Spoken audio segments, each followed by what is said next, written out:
It's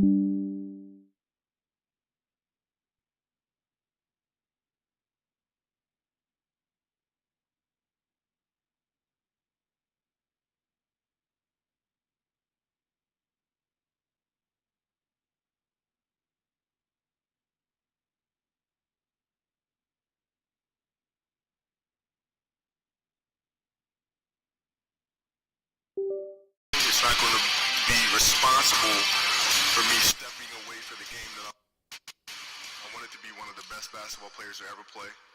Anything else that was outside of that lane, I didn't have time for. I played games with the flu. I played games with 102-degree fever, man. This obstacle cannot define me. It's not going to cripple me. It's not going to be responsible for me stepping away for the game that I love. I'm going to step away on my own terms. Because when I retire, I didn't want to have to say, I wish I would have done more. I would watch Magic play, I'd watch Michael play, and I would see them do these unbelievable things, and I'd say, can I get to that level? I don't know, but let's find out.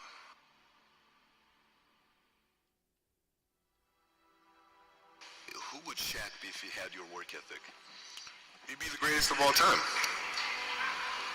If Shaq had your work ethic, he'd be the greatest of all time. Greatest of all time by far. Sure. He'd be the first to tell you that.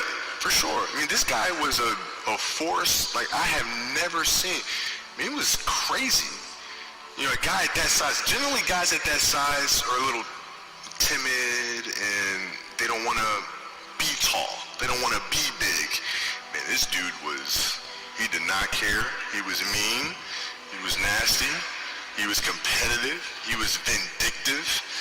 I mean, I wish he was in the gym. I would have had 12 rings. Yeah, because I don't deal with people that don't commit at that level, but then act as if they do. I don't deal with that. I don't. He would say, okay, Kobe's not throwing me the ball. And, media would take it and run with it and all this other stuff. And I'm like, well, bruh, if you were in shape, by the time I run down on the fast break and run back and then run down, you're still coming down the first time, bruh. Like, what the hell do you want me to do?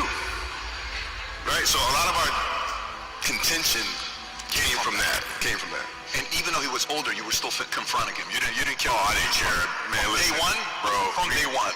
I knew for sure Rick Fox, my teammates, they all thought I was absolutely crazy the day me and Shaq got in a fist fight.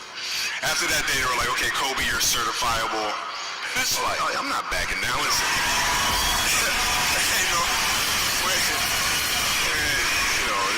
There's a level of respect, and for Shaq too, by the way.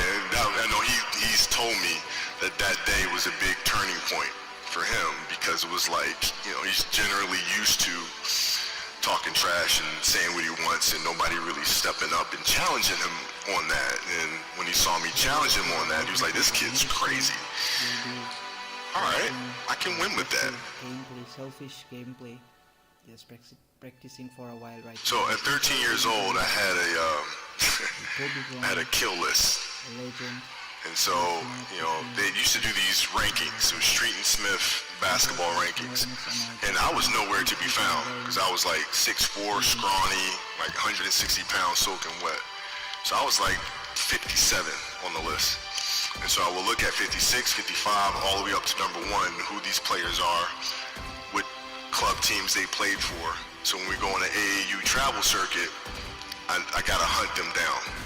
Right? And so that became my mission in high school, is to check off every other person, all those 56 other names, hunt them down and knock them down. So like at 13 years old, I played the longer game, because my game wasn't about being better than you at 13. It was to be better than you when, the chips are really on the line. So when we played at 13, I would size you up and see what your strengths and weaknesses are. How do you approach the game? Are you silly about it? Are you goofy about it? Are you good at it just because you're bigger and stronger than everybody else? Right? Or is there actually thought and skill that you put into it? Right? And when I'd play to my weaknesses. I wouldn't play to my strengths. I play to my weaknesses. Because when you're playing summer basketball, there's so many games. So there's not a lot of skill work being done. So when are you going to get better? right? When you're playing in competition situations, you're only playing to your strengths. Why? Because you want to win, right? So what I would do, I was work on the things during those games that I was weak at. Left hand, pull-up jump shot, post game, right? So I have a strategy. And so then fast forward to when I'm 17, and my game is completely well-rounded, and that player at 13 that I saw at 13 is still doing the same at 17, now you got a problem. That's right. Okay, I shot 5 air balls on national TV in front of millions of people that cost us a series, and I'm 18, I'm fine, dude. Well, you know, you got to look at the reality of the situation. You know, like for me, it's not, you know, you kind of got to get over yourself. Like, it's not about you, man. Like, oh, okay, you feel embarrassed. You're not that important. Like, get over yourself. That's where you go. Get over yourself, right? Like, you're worried about how people may perceive you, and like you're walking around and it's embarrassing because you shot 5 air balls. Get over yourself, right? And then after that, it's okay, well, why did those air balls happen? Got it. High school, year before, we played 35 games, max, right? Week in between, spaced out, plenty of time to rest. In the NBA, it's back to back to back to back to back to back to back. I didn't have the legs. So you look at the shot, every shot was online. Every shot was online, but every shot was short. Right? I gotta get stronger. I gotta train differently. The weight training program that I'm doing, I gotta tailor it for an 82-game season so that when the playoffs come around, my legs are stronger and that ball gets there. So I look at it with rationale and say, okay, well, the reason why I shot air balls is because my legs aren't there. I go, well, next year they'll be there. That was it. Done.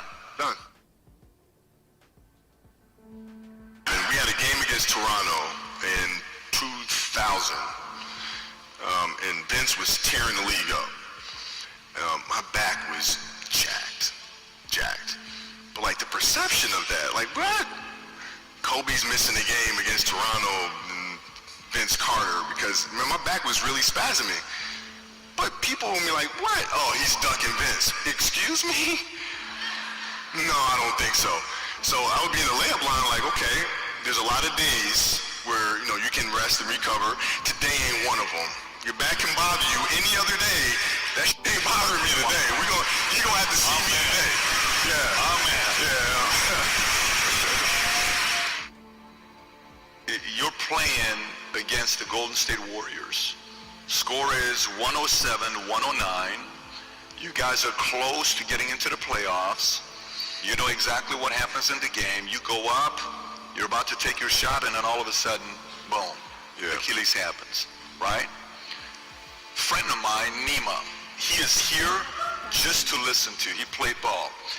And he told me, he says, Patrick, I don't think you understand. He says, when I tore my Achilles in high school, he says, 4 friends of mine dragged me to my house. I was crying from there straight to the hospital. He says, I have no clue how the hell this guy did it. He went and hit the free throws, and then you walked off the stage. Yeah. And then you got the surgery done. Berhasil.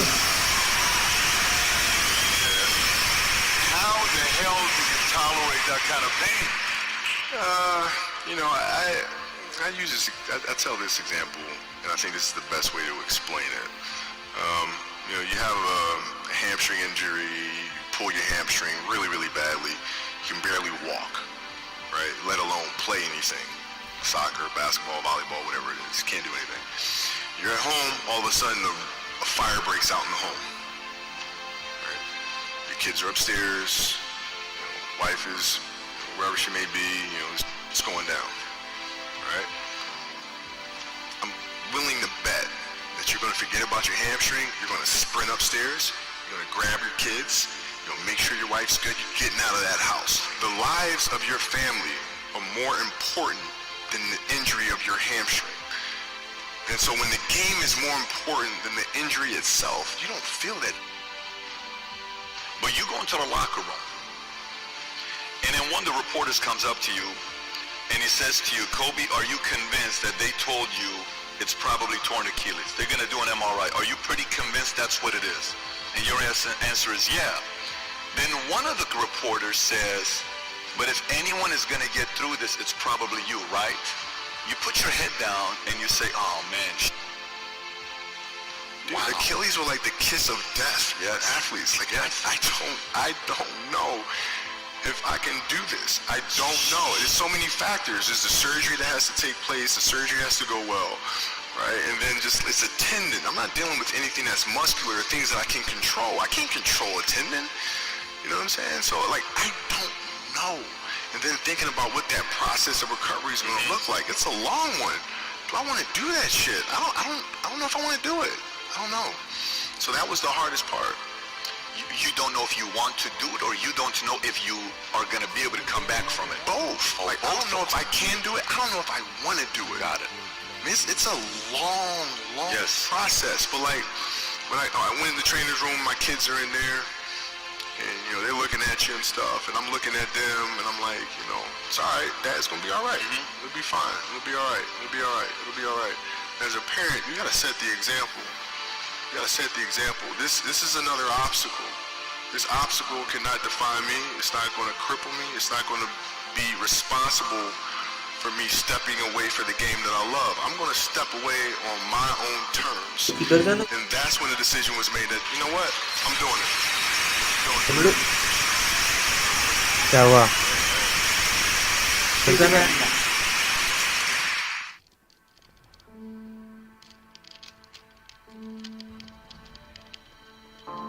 Ini saya.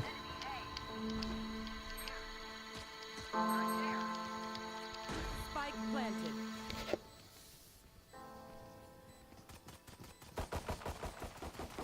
Reloading. What is motivational interviewing? I mean, it's a way of having a conversation about change.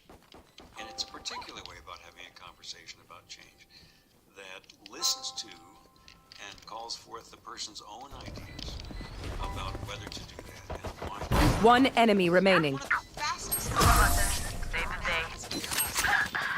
Enemy spotted B. One step closer. That's a recipe for murder. And that is, in motivational interviewing, explicitly what you are not doing. Why don't people change is one hell of a question. It's perhaps a useful question, but there's no single simple answer to it. One of the things that Steve Rolnick helped me to realize was how normal ambivalence is when you're looking at a change.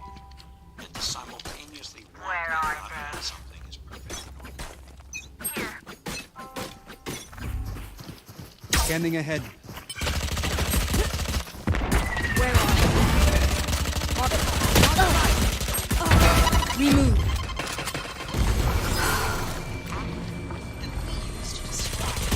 Down. Joke's over! You're dead! So what does the acronym WARS represent? Shock done. WARS stands for open-ended questions, Kaya udah ke? affirmations, reflections, and summaries. These are the basic engaging skills in motivational interviewing. Spike planted. Open-ended questions. We contrast open-ended questions with closed questions. Closed questions, the answer is yes or no. Open questions have the Last player standing. helping clients to explore their own thoughts, experiences, and feelings. Can't use this yet. For affirmation.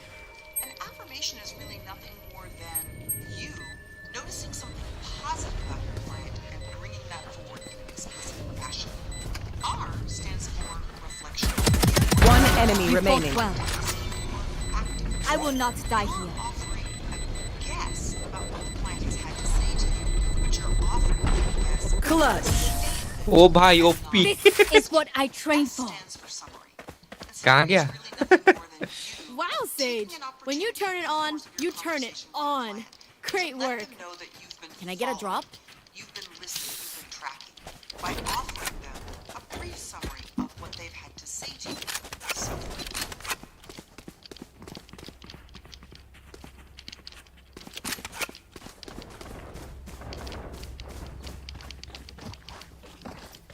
Time to explode. there are four basic processes in motivational interviewing. The first is engaging. This is what emphasis on Where are you? relationship with your client. The first process of motivation is the foundation. Nothing Enemy spotted else A. can happen until engagement. Enemy spotted A.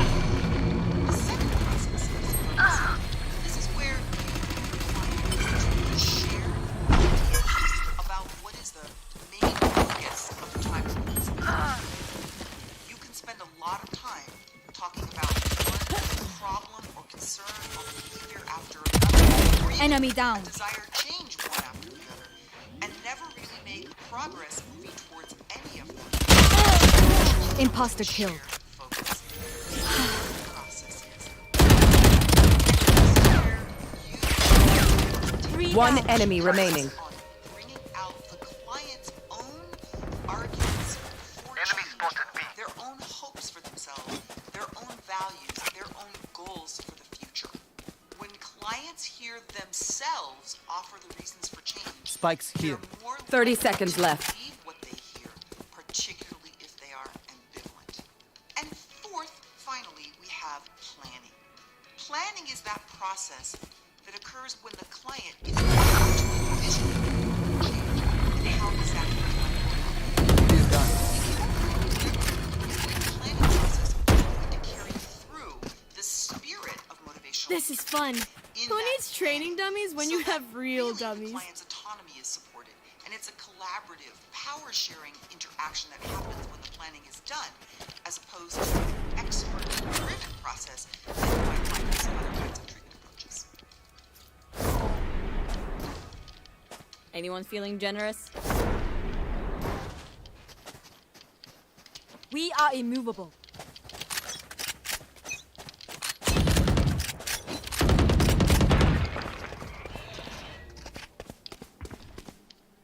Scanning ahead. Satisfied. My ultimate. I just thought I can't carry on. I can't walk into town every day feeling this way. Spike down A. Nothing's coming. Last player standing. Emotions, I've taken boxes, and just I'd lost my heart. Lock in sight.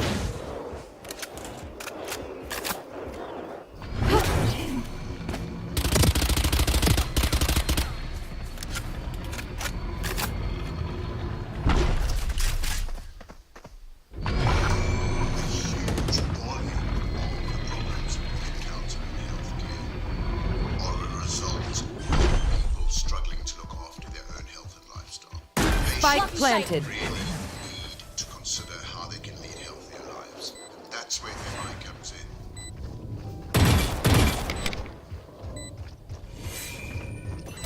One enemy remaining.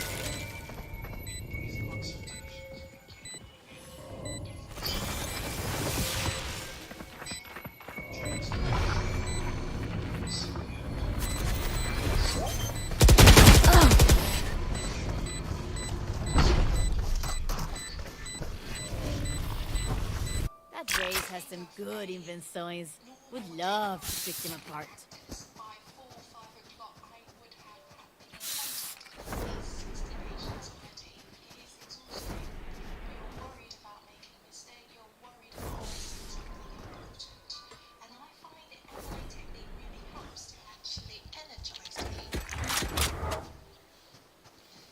You better hide, old man.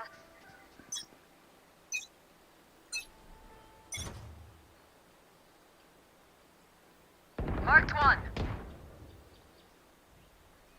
Joke's over! You're dead!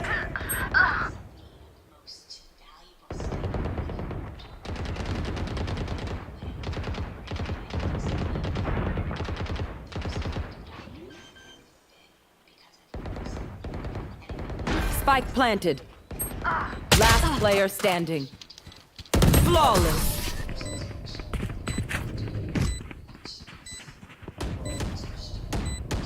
Act on my intel. Don't give them time to reposition.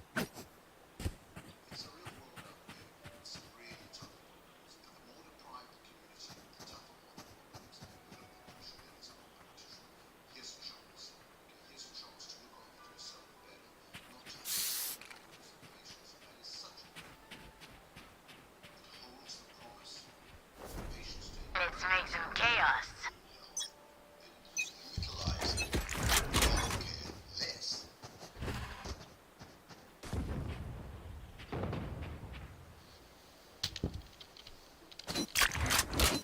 Prepare for hellfire!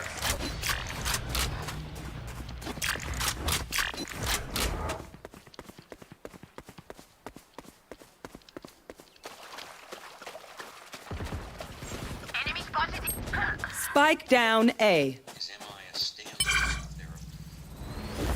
Yes and no.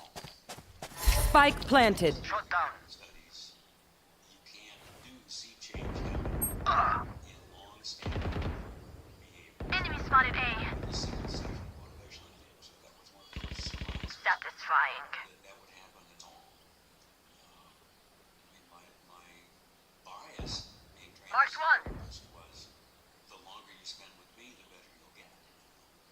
And that you could have a single conversation and the person turn a corner and just surprise me. But it's there. It's there in the literature. Last player standing.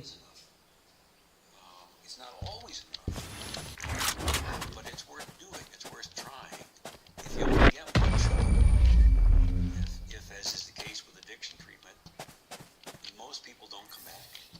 Just let them try to catch me. Visit with them, do something that don't ask them a lot of intake questions. Do a motivational interview with them. Give them some things that help them even if they don't come back. And guess what? They're more likely to come back. So sometimes MI can work just as a single session. Protect our homeland. Meta-analyses that 2 MI sessions are a bit better than 1. Nightmare, take them! Trial I did that didn't Here, marked one. where if we'd had a second visit, I think we could have done a lot better. Constrained it to just 1 visit. Here. In a way, you know at the end of the first visit whether it's gone well and Enemy spotted A. or whether you need to come back and talk some more. So instead of saying we always do 1 session, or we always do 2 sessions, Spike planted. 4 sessions. One of the nice things in motivational interviewing is you're learning from what the client is saying. It's going on the session itself. You can sense whether you want to have another conversation or whether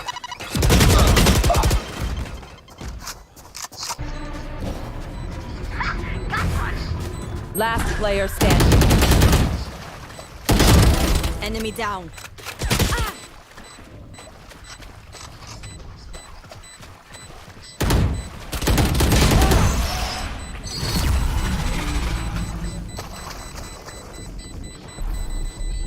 I'm amped. Let's go.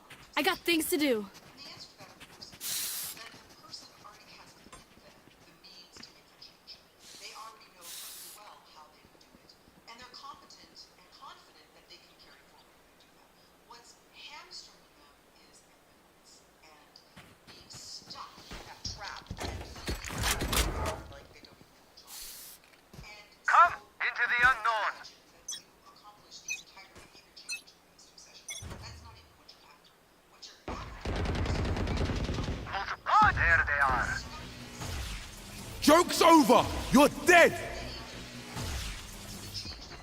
Enemy spotted A. the beginning of the process.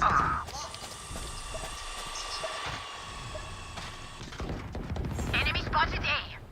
Spike down A. Because when people are ambivalent, they speak against change. The hunt begins. 1 enemy remaining. Change, giving sustained talk, and for change. And Okay, done. it tends to Spike spotted A. Enemies close. Eyes up. in a course like this, where you'll be learning lots of things to do with your clients, it would be easy to think that motivational interviewing is a series of techniques. In fact, we pay a lot of attention in MI to not just the things that you're doing with your clients, but the underlying reason for how and why you do those things. Forward. The spirit of motivation. The spirit is encompassed by 4 things. Marked 4. Acceptance of your Enemy spotted. Fire in the hole! Spike down A. talking about the spirit of motivational interviewing. Enemy spotted A. That we're considering something ethereal. You will not kill my allies!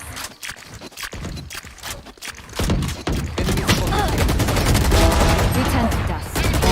Headshot. Last player standing. Spike down A. One enemy remaining. We're talking about learning both techniques or behaviors that you do with your client and also a worldview or a way of thinking about what you're doing, both the spirit. Don't mess with this, Bayana. Together, we will bury them under their transgressions.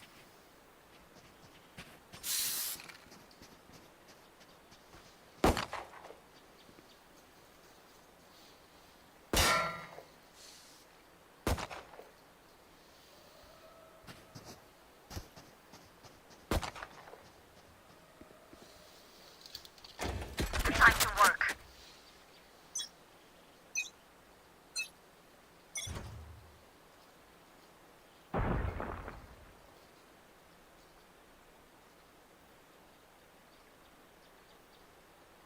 Mark 2, there.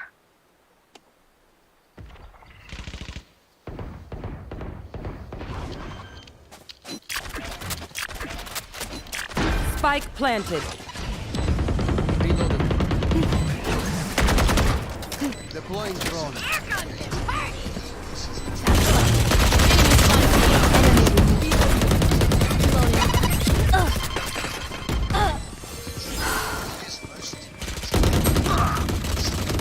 Who? Reloading. Good attempt. I'll find you. Enemy spotted B. Barrier created. One enemy remaining.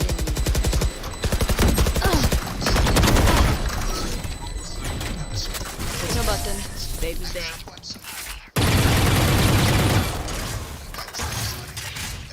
We're here because we're the best. Don't any of you forget that. Need a drop.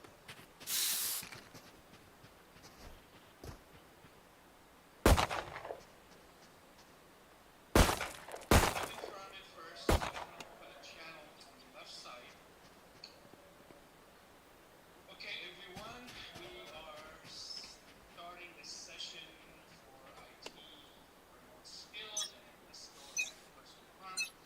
We are live, and I think we are live. Awesome. So, we're live right now. We're gonna be live on Zoom. Enemy spotted A. Marked 4. Joke's over! You're dead!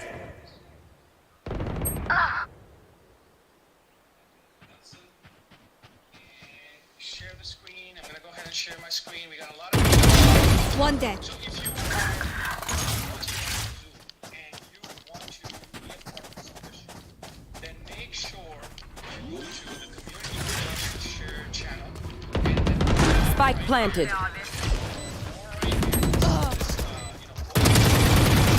Last player standing. part of this session, ask questions and learn with us. This is gonna be an amazing session.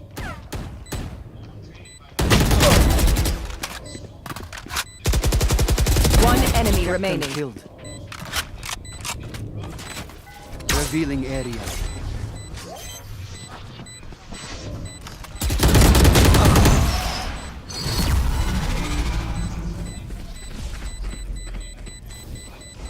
Last round in the half.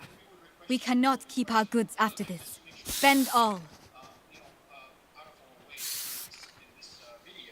And of course, to the people who have always complained about, Need a drop. this is the game, the focus is going to be planning and learn stuff. So we have to be very careful for them as well. Need a drop.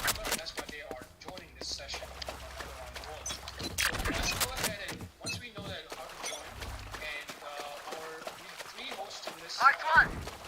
Watch this. Opponent defeated. Spike down. C. Enemy spotted 3 down. One enemy remaining. My ult is ready.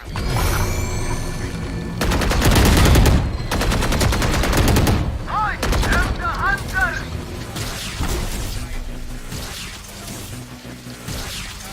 Despite the here.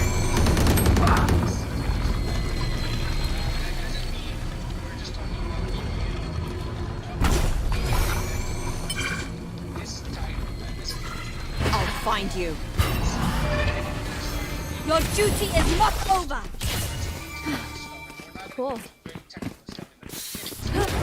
I said, this session one, I named this session one for a reason. If you guys can check this right here. You will not kill my allies. Because I want it to be a community. One enemy remaining. Spike down, C. Prepare for hellfire! 30 seconds left. He may create a session 2 or maybe a tiny videos, with these remote type of videos, so we can make one playlist. Sucked. Or maybe you are Spike's in attacker spawn. Switching sides. We are strong because we spike are is here. together. Don't forget that. type of training because it's going to take so many areas. So I have two things I want to request from people. So first, be patient with us. Second, if we get out of the way, forgive us because this is a live training and it's going to probably go left or right. We don't know yet. So we have done many live trainings, but we haven't done it with an open community yet. So there's going to be awesome information. So let's get started. So number one, I want to basically do this. Before I start, I want to do a quick Stay safe. 5 seconds. My name is, this is my title, and this is why I'm doing 3 things. Because I want to see how many people are listening.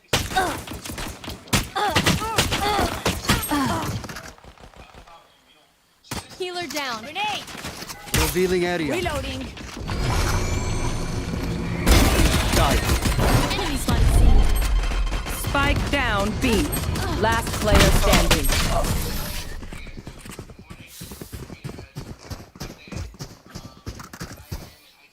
Let them try to get through me.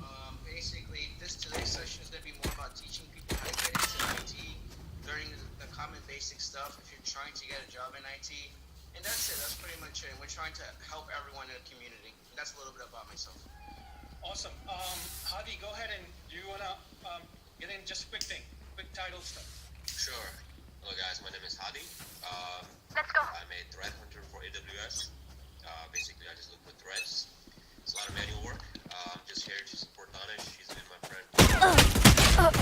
Marked one. That's it. Our spike Carrier is killed. Spike down, A.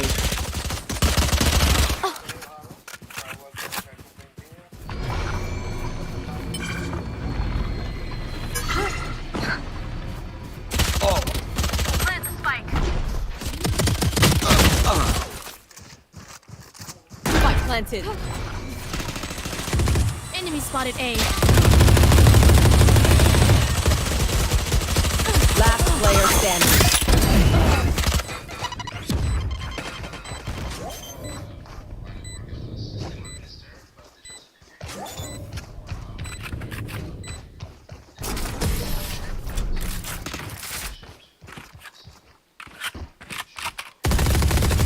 Level heads until we're home, yes? Good. We have a mixture of people who are technical, who are getting in, who are actually starting their first day. Eddie, are you there? Anyone feeling generous? My name is Eddie Martinez. I'm looking for an entry-level help desk position. All right, cool. So we got Kumail. Kumail, are you there? I'm Let's not sure flush if them you're out. on the mic or not. He's texting me. He's there. He wants to- Scanning ahead. Okay, Kumail, once you get the mic, grab the mic. Jerry, There they are. Get out of here. Gone. Enemy spotted A. but I'm not sure if they're. Spike planted. Anybody can just grab the mic for a quick second right now. Joke's over! You're dead! One enemy remaining. All right, cool. So Grenade! what we would do, we can back and then ask for more intros, but we can do this later on as well, too, in the middle. The bigger they are, the harder they fall. I know what must be done. Why are we even investing our energy session? So I'm gonna go to Snagit. I put a little note about jobs right now, and I like to get real with this, like real world descriptions.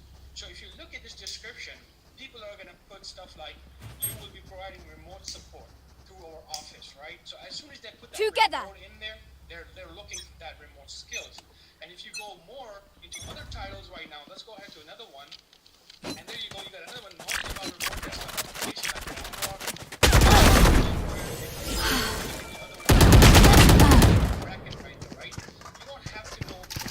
Our spike carrier is dead.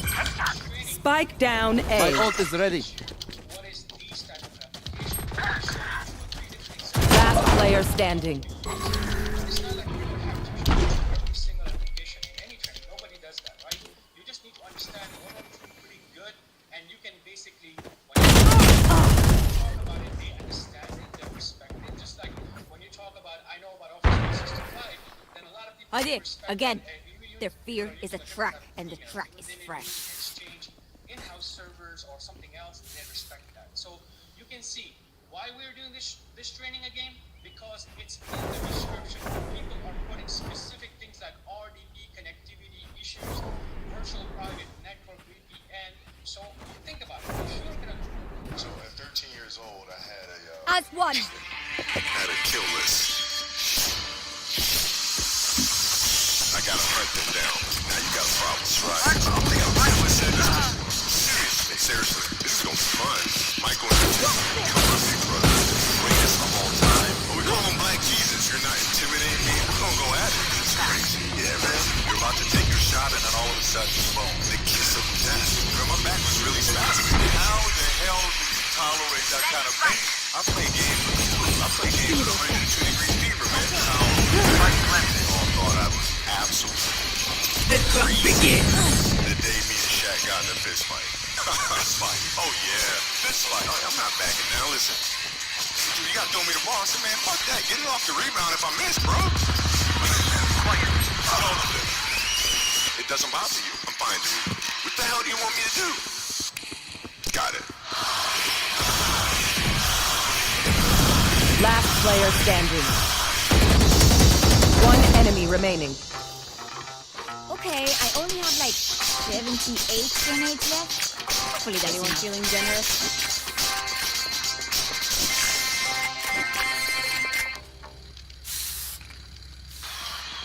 Here's who tonight's speaker is. You ready? Before I introduce him, I want to tell you what some of his accomplishments are. Hang on. I gotta tell you some of the things he's done. After the first one, you're gonna know who it is.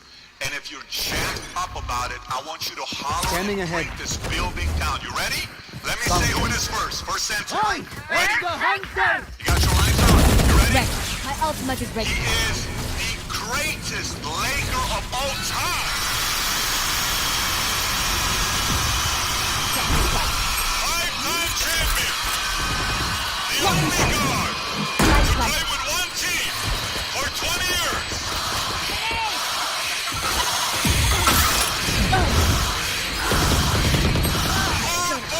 And LeBron and KD.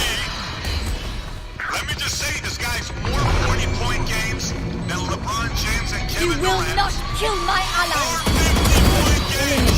One enemy remaining. 50-point games than LeBron, Kevin Durant, and Steph Curry combined. And more taken out. 60-point games than LeBron James and Michael Jordan combined.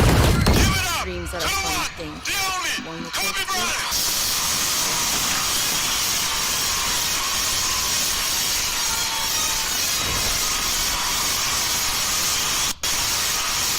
This is a company. This is a company. Man. All right. Now, Let's fly. this is a company. This is a company. This is a company. Revealing area. It's awesome. Wonderful. So, you know, I gotta tell you guys.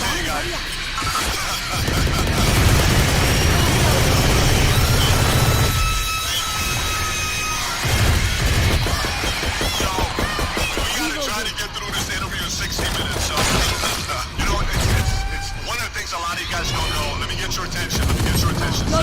Settle up and stay where you are. Just don't make a lot of noise so we can enjoy the interview. I get it. Reloading. So you know, one of the things most of you guys don't know, we were in the back.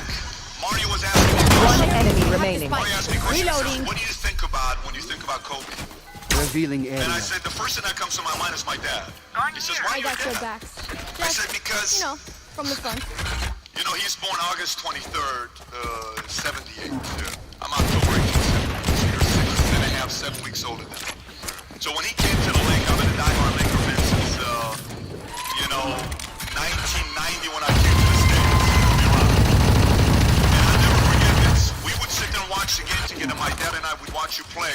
Weapon And here. one day, Lakers are playing against the 76ers. And it's game one. If you know my dad, Standing ahead. you know he's had a lot of heart attacks. Joke's over! You're We're dead! watching game one. Prepare for hell!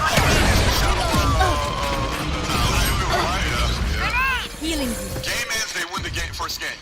My dad gets up and my dad says, Patrick, take me to the hospital. We went straight to the hospital. That's how much we go bad. Last player standing. It was amazing. Spike down A. One organization for 20 years, but you know, before we get into it, we're gonna talk about some of the mental toughness stuff here. If I was in high school with you, What will it outside be of your this game, time? How can someone outside get you this? playing ball, who was Kobe Bryant as an individual and personality in high school? If we were in high school together. Much the same that I am now, actually, which is extremely curious. Extremely curious. I had a great teacher in high school. Her name is Jane Mastriano, who I'm still very close to. And she sparked my curiosity Can someone get in this? writing. And the reason why I felt it was important at the time was not for the writing's sake, not for storytelling purposes, but there are things in story, Standing ahead. inherently in story, that can help me be a better basketball player, be a better teammate, a leader, understand emotions better. So that's why I got into it, into storytelling actually. So it's just insanely curious, man. And, you know, trivial things weren't going to pull my attention. It had to be things weren't going to pull my attention. It had to be things that were, I had a purpose. I wanted to be one of the best basketball players to ever play. And anything else that was outside of that lane, I didn't have time. At what age did that goal become crystal clear? I made that One deal for enemy myself remaining. at 13 years old. At 13 years old. 13 years old. That's the deal I made. Yeah, first one. And where did inspiration come from? The love of the game. The love of the game. The challenge. Like I would watch Magic play. I'd watch Michael play. And I would see them do these unbelievable things. And I'd say, you know, can I get to that level? I don't know, but let's find out. Check. Let's Break. find out. And so that curiosity to see Weapon here. where I could push this thing led me down that path, I think. Led you down that path. I think so. Now, were you always competitive from the day you were born? You were super competitive? Competitive with things that I participate in. So I'll put it to you this way. So like, you know, Michael is competitive in all things that don't make sense. Right? Big pong. Yeah, you know what I'm saying? So like, he would try to get me to play golf all the time. Mike, I know about you. I've written books report about you in like elementary school. I know you started playing golf when you were in Carolina. So that means if I'm doing the math, you've been playing golf for like 100 fucking years. I have not picked up a golf club. Ever. The last thing you're going to do is get me on a golf course and annihilate me. I'm not going to do it. You've never picked up a golf club? Nah, I did it one time and I was hitting like 400-yard grounders. And so it got my competitiveness going. Like I got to learn this game, but then I broke my finger doing it. One enemy remaining. Last player standing. So the one thing when I see with you, and I think about like brain and I think focus, like you know how so many different things brain can get distracted on, and I'm going to put focus on this and focus on this and focus on this. The edge you had over everybody else was Their the teeth were biggest fatter than percentage the of your cold focus was on one thing. Do you see it that way? Like that was my edge over everybody else. I do. At the time, I didn't really understand that. Right? So, you know, basketball for me was the most important thing. So everything I saw, whether it was TV shows, whether it was books I read, people I talked to, everything was done to try to learn how to become a better basketball player. Everything. everything. And so when you have that point of view, then literally the world becomes your library to help you become better at your craft. The world becomes your library to help you One day. Better at your craft. Yes, indeed. So Enemy spotted A. because you know what you want, the world's giving you exactly the information. 100% better at it because you know what you're looking for. hunt begins. So when you sized your peers up, how'd you size your peers? If you're sizing people, I'm talking you're 13 years old, you're sizing your peers Strike down A. One enemy remaining. So at 13 years old, I had a kill list. I got the spike. And so, you know, they used to do these rankings, Lucky Street Smith basketball rankings. And I was nowhere to be found because I was like 6'4", scrawny, 160 pounds, soaking wet. So I was like 57 on the list. Revealing You So will look not at 56, kill my 55, allies. all the way up to number 1, who these players I are. am the What hunter. teams they played for. So when we go to AAU travel circuit, I got 100 Joke's down. over. You're Right? dead. So that became my mission in high school, is to check off every other person, all those 56 other names. One enemy remaining. That was it. Get a target on them right off the bat. That was it. Very simple. That's unbelievable. Let me ask you this question. You say I'm one of the guys on that list ahead of you. And we Match play. point. What are you doing to get a feel? Is your mind like, are you asking, let me see if this guy's better than me in this side and this side and this side? Or are you just going to say, I'm going to kill this guy? Well, it depends what year. So like at 13 years old, I played the longer game because my game wasn't about being better than you at 13. It was to be better than you. The chips are really on the line. So when we played at 13, I would size you up and see what your strengths and weaknesses are. How do you approach the game? Are you silly about it? Are you goofy about it? Are you good at it just because you're bigger and stronger than everybody else? Or is there actually a skill that you get into? Right? And when I play to my weaknesses. Fire in the hole! Play my strengths, play to my weaknesses. Because when you're playing something Spike basketball, down there's so many A. games. Last player There's not a lot of standing. skill work being done, so you're going to get better. Right? When you're playing in competition situations, you're only playing to your strengths. Why? Because you want to win. Right? So what I would do, I was work on the things during those games that I was weak at. Left hand, up jump shot, Switching sides. post game. Overtime. So I have a strategy. Race into the So spike. then, fast forward to when I'm 17, and my game is completely well-rounded, and that player at 13, that I saw at 13, is still doing the same shit at 17. Now you got a problem. That's right. You got a problem. And you saw that. You got a problem. And by the way, let me ask you. So that's high school. You go into the league.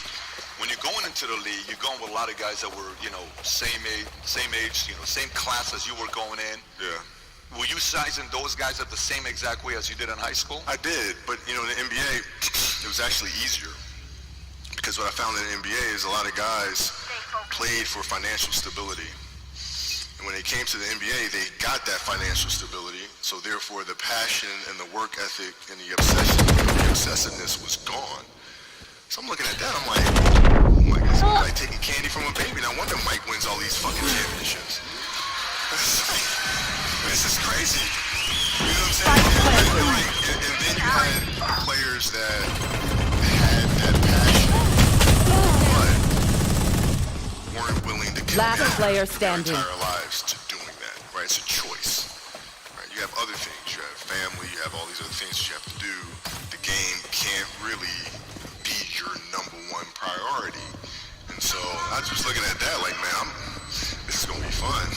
In the muse, you said, I knew you couldn't do what I was doing because I was, I'm paraphrasing. And then you said, whether it's friends, relationship, it didn't matter. It was all basketball.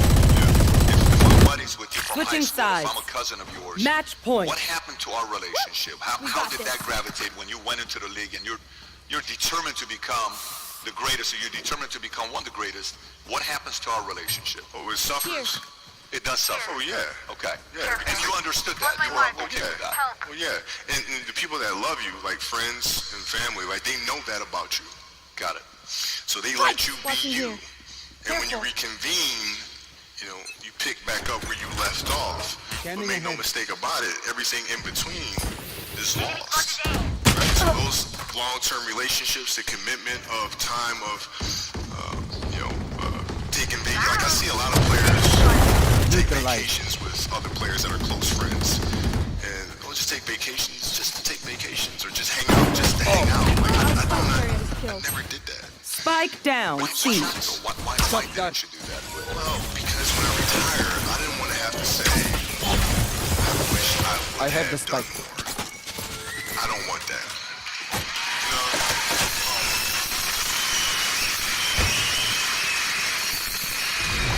So, okay, so you come in. One enemy Some of your remaining. peers were in it for the money, so they got the money. Okay, great.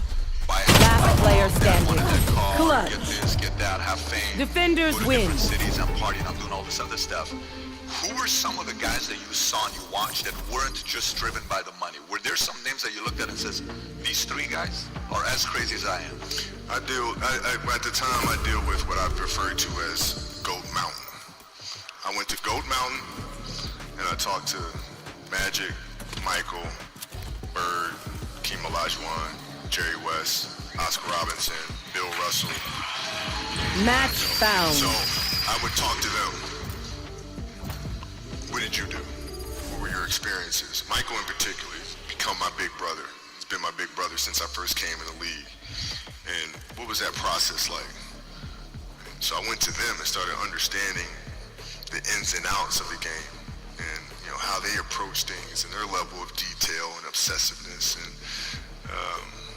that's what I did. Well, why do you think, and first of all, let me ask how it felt, but I'm curious to know why you think as well. How did it feel knowing, like, from the moment you got into the league, the guy at the time is the greatest of all time, everybody wants to be like Mike, Gatorade, all this stuff. The level of respect he had for you when he spoke about you was different than everybody else. And you're an 18, 19-year-old kid at that time. Yeah. How did that feel when you heard how he spoke about you? It made me feel good, but no, like what I told him, I was like, you didn't say anything I didn't already know, so.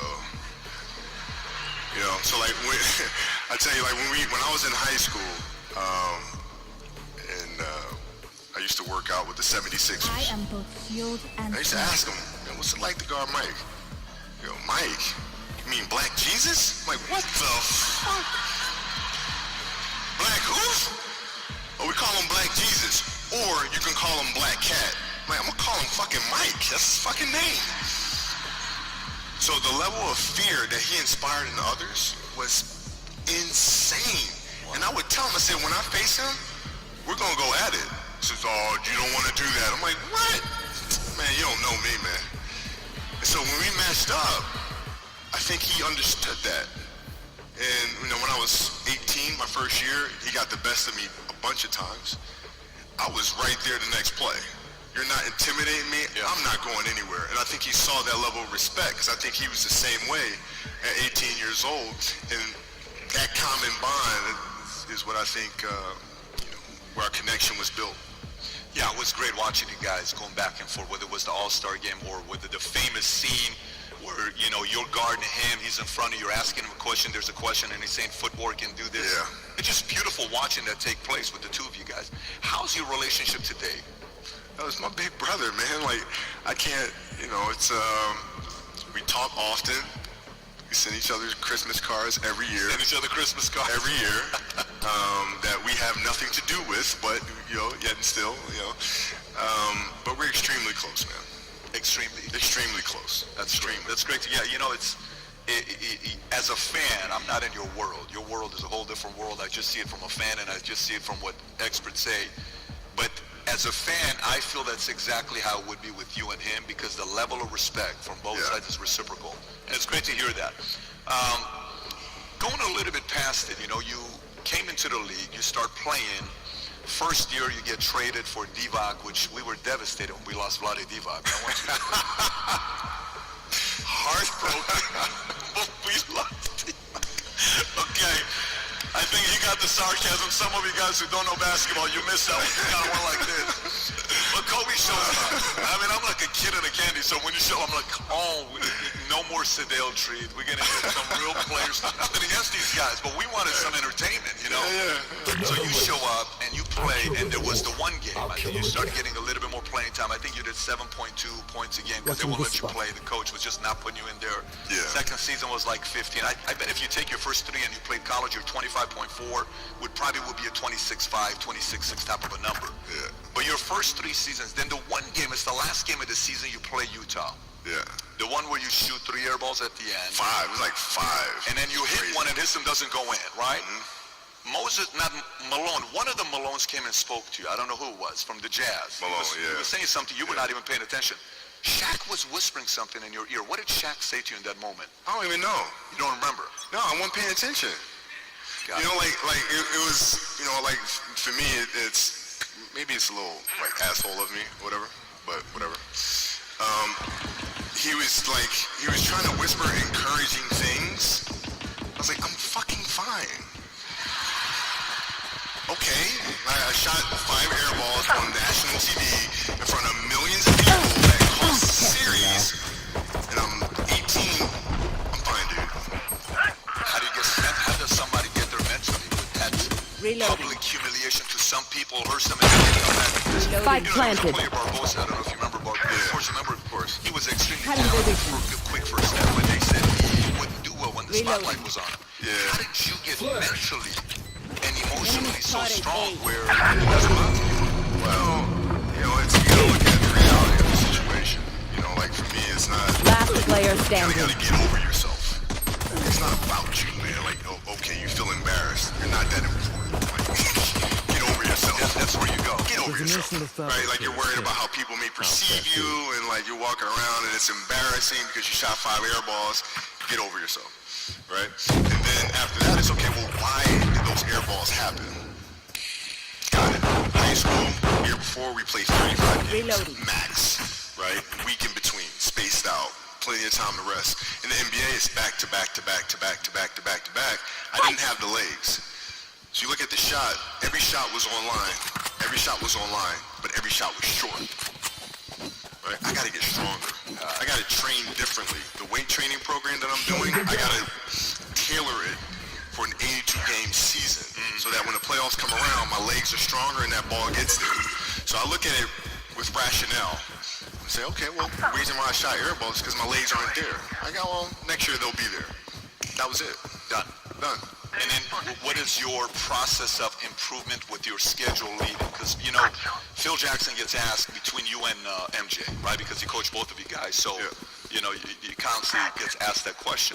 He's always going to pick the first child. He's going to pick the first child.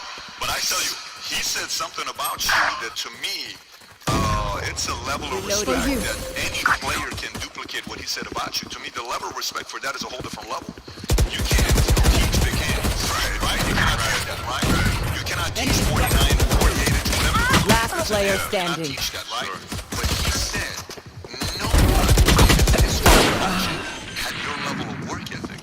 I mean, you hear so many guys tell stories about your work ethic. What was really your work ethic like, and for how long did you stay disciplined?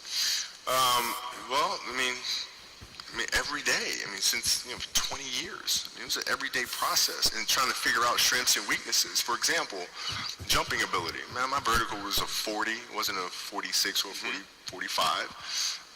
My hands are big, but they're not massive. Right? So you got to figure out ways to strengthen them. So your hands are strong enough to be able to palm a ball and do the things that you need to do. Quickness, I was quick, but not insanely quick. I was fast, but not ridiculously fast, right? So I had to rely on skill a lot more. I had to rely on angles a lot more. I had to study the game a lot more. And I enjoyed it.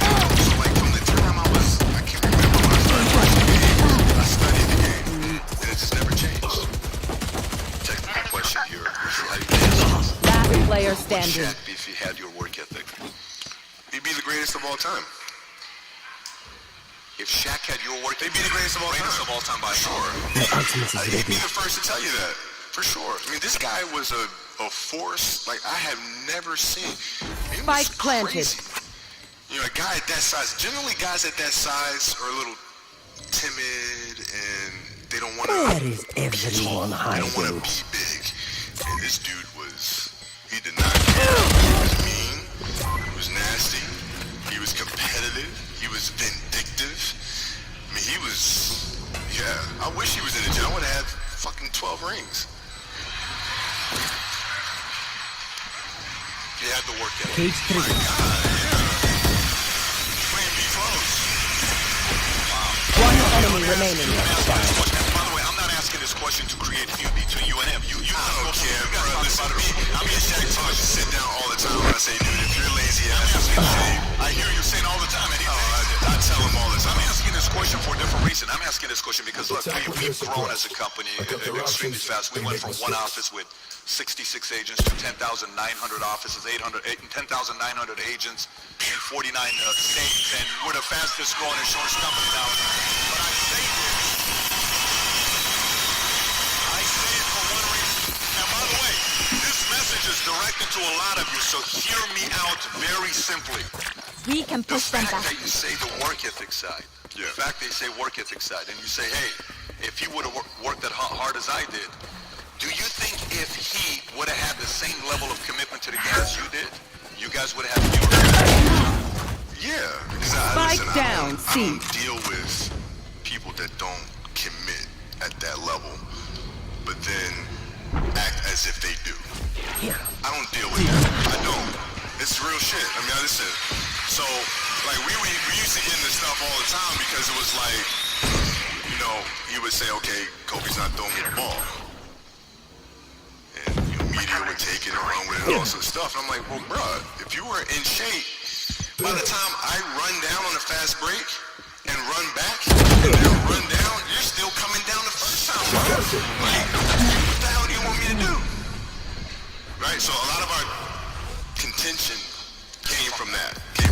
And even though he was older, you were still fit in front of him. I didn't care. Man, listen, Spike down, C. I knew for sure Rick Fox, my teammates, they all thought I was absolutely crazy the day me and Shaq got in the fist fight. 30 seconds left. After that day, they were like, okay, Kobe, you're certifiable. Oh, yeah. Fist fight. I'm not backing down. Listen, either you're going to whoop my ass or we're going to have a night. But, you know,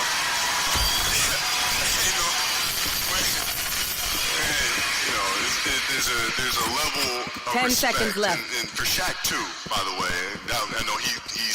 One enemy remaining. That day was a big turning Spike point down, for him B. because it was like, you know, he's generally used to talking trash and saying what he wants and nobody really stepping up and challenging him on that. And when We he have saw come him back challenge him from on that, he was like, this Let's kid's go. crazy.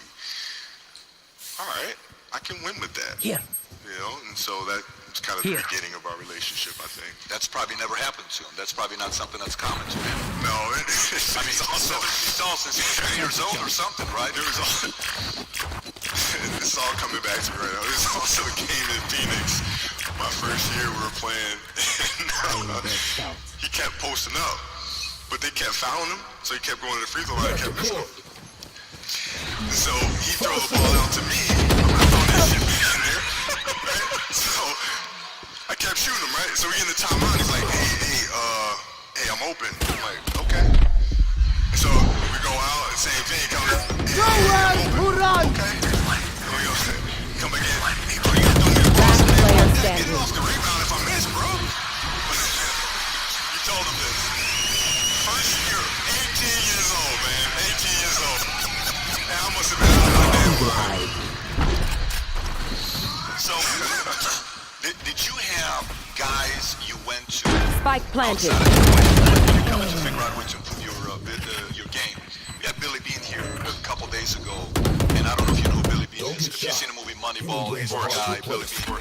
So he talked a lot about predictive analytics. He talked about the fact that the year Moneyball came out, the year prior to that, they paid players and looked at on-base percentage as 8 stats. And the year Moneyball came out, all the scouts started making on-base percentage number 1, what they recruited for, right? Did you have ways to improve your game by looking at data, looking at conditioning? What were some of the factors you looked at on how to improve your game season after season? The game itself it's a complicated answer. So there are very tactical in terms of footwork and geometry of the court. So you're looking at the court and looking at the 45-degree angles that the court is shaped in. floor where you can increase your efficiency. You can be on the wing, but there's a certain Spike planted. drive to the basket. So that sort of stuff. Footwork of the opposition, looking at the emotion of the opposition, tendencies and weaknesses and all that stuff. Understanding the momentum. Back off. My How to ult's create ready. momentum shifts, where momentum shifts come from, all this sort of stuff. And then studying outside Skills of that, right? decipher. Looking at different industries, looking at Last player standing. looking at writers, looking at actors and how they get into character, and then how do they keep themselves in that mental space. So, looking at different industries, looking at nature itself, and learning from that, and how you can incorporate that into the game. Man, it's a lot of studying. What's your process for making a decision? Do you have a flow how you go through making a decision? Depends on the decision. Depends on the decision. If we're talking about a basketball decision where you've got to read a certain coverage or something like that, I mean, a lot of that comes from the pre-work and understanding what their defensive package is, how to put teammates in certain situations. For example, if you look at players nowadays that are charged with taking game-winning shots, you look at the play and you look and say, okay, well, that shooter was there, the double team came, and the player couldn't do anything but pass the ball. Spike down A. Right? Well, that's because they didn't do the pre-work, right? So when you do the pre-work, you understand, okay, this team in this situation likes to run a double team from this particular angle. So I'm gonna clear that side out, force the double team to come from a different angle, move myself to a space on the floor, which is gonna take a long time for the double team to come, and now I can circumvent the double team and get to a place on the floor where I can knock down a shot or get to the basket. So it's all that pre-work. The decision, when I say decision, how is the or if you're looking at somebody to go into business with, or if you're looking at a big investment, One enemy remaining. what is the decision-making process there? You call, first you do your own research, you take this much time, you call an advisor, is there a system you follow? It's pretty simple for me. It's 30 seconds left. It's a business that you can help in some form or fashion. What are the barriers to entry to that business? And then the entrepreneurs themselves, the company itself, right? Do they have a culture that you believe is sustainable? Are these leaders people that you believe in? Are they people that are obsessives? And in turn, have they created a culture of obsessiveness? So I tend to look at those four factors, and that's it. That's big right there, by the way. I don't know if you guys caught that right there. That's pretty massive right there. Earlier you said, I'm probably not going to get this right, a 16-year-old, a 13 or 11-year-old? Yeah, 13. 16, 13, 2, and one that's a month. One that's a month, by the way, right? One that's a month. All girls. All girls, 444. So 16 means you're in your sixth year having a baby. It's something like that, right? Give or take. What was the conversation like with your wife to say, listen, this is the deal? Because, look, some entrepreneurs, they're coming home at night and late, oh my gosh, my wife is upset because I came home at 11:30. Oh my goodness, what a sacrifice I'm making. This life, I don't know if I can do this. Sure. You're on the road pretty much out of the year. Spike down B. You won 2 gold medals, so you're doing that on the off season and you're trying to get that part going and training for doing your camps. One enemy remaining. What is the conversation like with your wife and kids to say, listen, this is what I'm doing? How did that conversation go? Well, with the kids, it's different. So, the communication with our children is that Pops Spike is planted. working hard. This is the level of attention to detail you need to have in everything you do. So it's setting the example. Same thing with my wife. My wife's a stay-at-home wife. It's the hardest job, man. So she works really hard at that. So her attention to detail with that as well are examples for our children. And then for my wife, it's, she's as competitive as I am.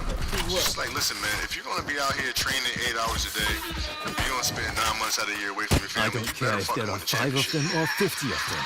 Let's go. What are we doing this for?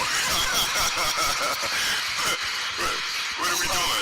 What are we doing? I love that. But it's a balancing act. And that's the thing that's important, is understanding that we have to have so much energy. Because for Can you guys hear me? Gianna, when they were babies, especially Natalia, because she was doing prime years. And I'd go to practice and I'd train and I'd play the game and I'd come home and I'd be sore and I'd be tired. And she wants to go swimming, she wants to just jump on my back or whatever the case may be. You can't say, I'm too tired, I'm going to lay down. What the hell's going on? Right? And if this was a game, you'd suck it up and play. I play games with 102 degrees. One enemy remaining. Flawless. Gotta be on, man. That's big. Did you guys, Prepare yourself. would you We sit fight once again. at the, because you're obviously very detailed, your show, I mean, you're a very, very detailed guy. Would you guys have a meeting, like I sit there and say, okay, if I'm thinking like Kobe, let's just say Kobe is trying to schedule out his year, season's about to start. Would you sit with her and say, okay, babe, this is the schedule next 12 months. Tell me about birthdays. Tell me about this. Yes. Is that what you guys do? Yeah, I look at it and say, okay, birthdays, what am I missing? Valentine's Day, Halloween, Christmas, Easter, like all that fun stuff. I look at the schedule and see what I'm there for, what I'm not there for. Christmas, is it a road game or a home game this year? And then we make a family decision. Does family travel? Do I come back? Like sometimes I'd fly back. Like I'd play a game to not miss my daughter's birthday. I'd fly back, be there for her birthday, and then fly back with the team. Just to make sure I don't miss anything. Respect. What's the least amount of sleep you play the game on? You should run. Is there a story where it's like, no one knows about where you went and played a game and it was so insane for whatever reason? No sleep. Spike down. C. I know exactly Like, where you are. Kids, Natalia had a Spike planted. situation with having staying up all night and then you gotta go out. Killed yourself. One enemy remaining. That you've been up all night, you gotta perform, right? And so, you just gotta go to work, man. It's respect. It's respect. And I think one of the things for some, if you follow basketball or not, that you and Mike had in common is that it wasn't, hey, I'm going to take 8 games off this year to try to stay healthy. Good stuff. To you it's comic. I like to do that. I don't know what that is. That's crazy. If they try Seriously, something, it's crazy. Like, you got a lot of people paying their hard-earned money to come watch you perform. It's your job to be in shape. It's your job to be strong enough to perform at that level every single night. And as a competitor, I'm not ducking shit. Like, it's not, oh my God, my back hurts, I'm sore, we gotta play Vince Carter and Toronto Raptors tonight. We actually had this happen. We had a game against Toronto. We can overcome them. 2000. And Vince was tearing the league up. My back was jacked. But like the perception of that, like what? Kobe's missing the game against Toronto, Vince Carter, because my back was really spasming. People were like, what? Oh, he's ducking Vince. Excuse me? No, I don't think so. So I would be in the layup line like, okay, there's a lot of days where you can rest and recover. Today ain't one of them.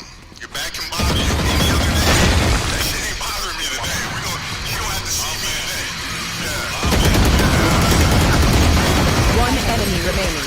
Spike down A. For sure, he was going to be in a whole different league when he came in. Obviously, he just sticks, I don't know what his vertical leap is, 46, 47, so this world. Last round before the switch. Insanity is, insanity is why they call him that. So, you're an alpha. You have a very strong personality, extremely strong personality, and then you got a team with Shaq, and then you got a team with Phil Jackson, and you guys are all working together. How was it taking coaching from an alpha and you're an alpha? And was there a progression of you finally understanding him or him understanding you? What did that look like, the relation between you and Phil? No, at first it was rocky, but I didn't understand it was rocky. And let me elaborate. I was extremely naive. And with Phil and his genius, his responsibility was to get the team to a place to win titles. It wasn't to appease one player. It wasn't to look out for this player. It was to get the player to win a championship. So he would do whatever it took. He would see the friction between us. Say, okay, how can I use that? It doesn't matter what's going on in his personal life, doesn't matter what's happening here with the team. He's going to show up and perform no matter what. Shaq is more emotional. If something's going on, he won't. So therefore, I got to figure out how to Player get away standing. One enemy between remaining. myself and Cole, because then that brings me closer to Shaquille. And then that helps me better manage Shaq. So that was his ability to manage the team, which was absolutely brilliant. I used to tell him all the time, I said, Phil, look, I know what you're doing. Killjoy Like, don't kills. insult Go, my go. intelligence. Go, Like, go, you're go, being a go, dick go. to me on purpose. Like, just, like, tell me. 30 seconds left. Okay, you gonna stay with it? All right, cool. All right.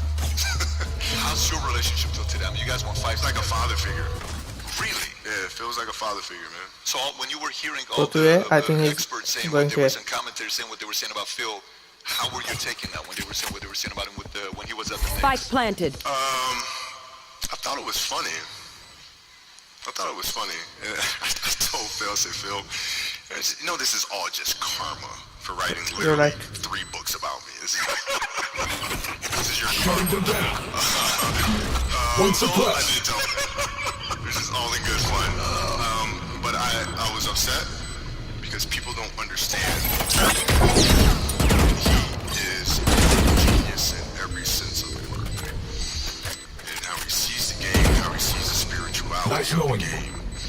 And people don't understand that. And worse than that, they're intimidated by Nice. that. And even worse, they try to discredit that because they do not have the level of passion and obsessiveness to get to that level. So they figure the best thing to do is to tear that Switching level down. sides. That's fucked up. I'm with you, they're 100% by the way.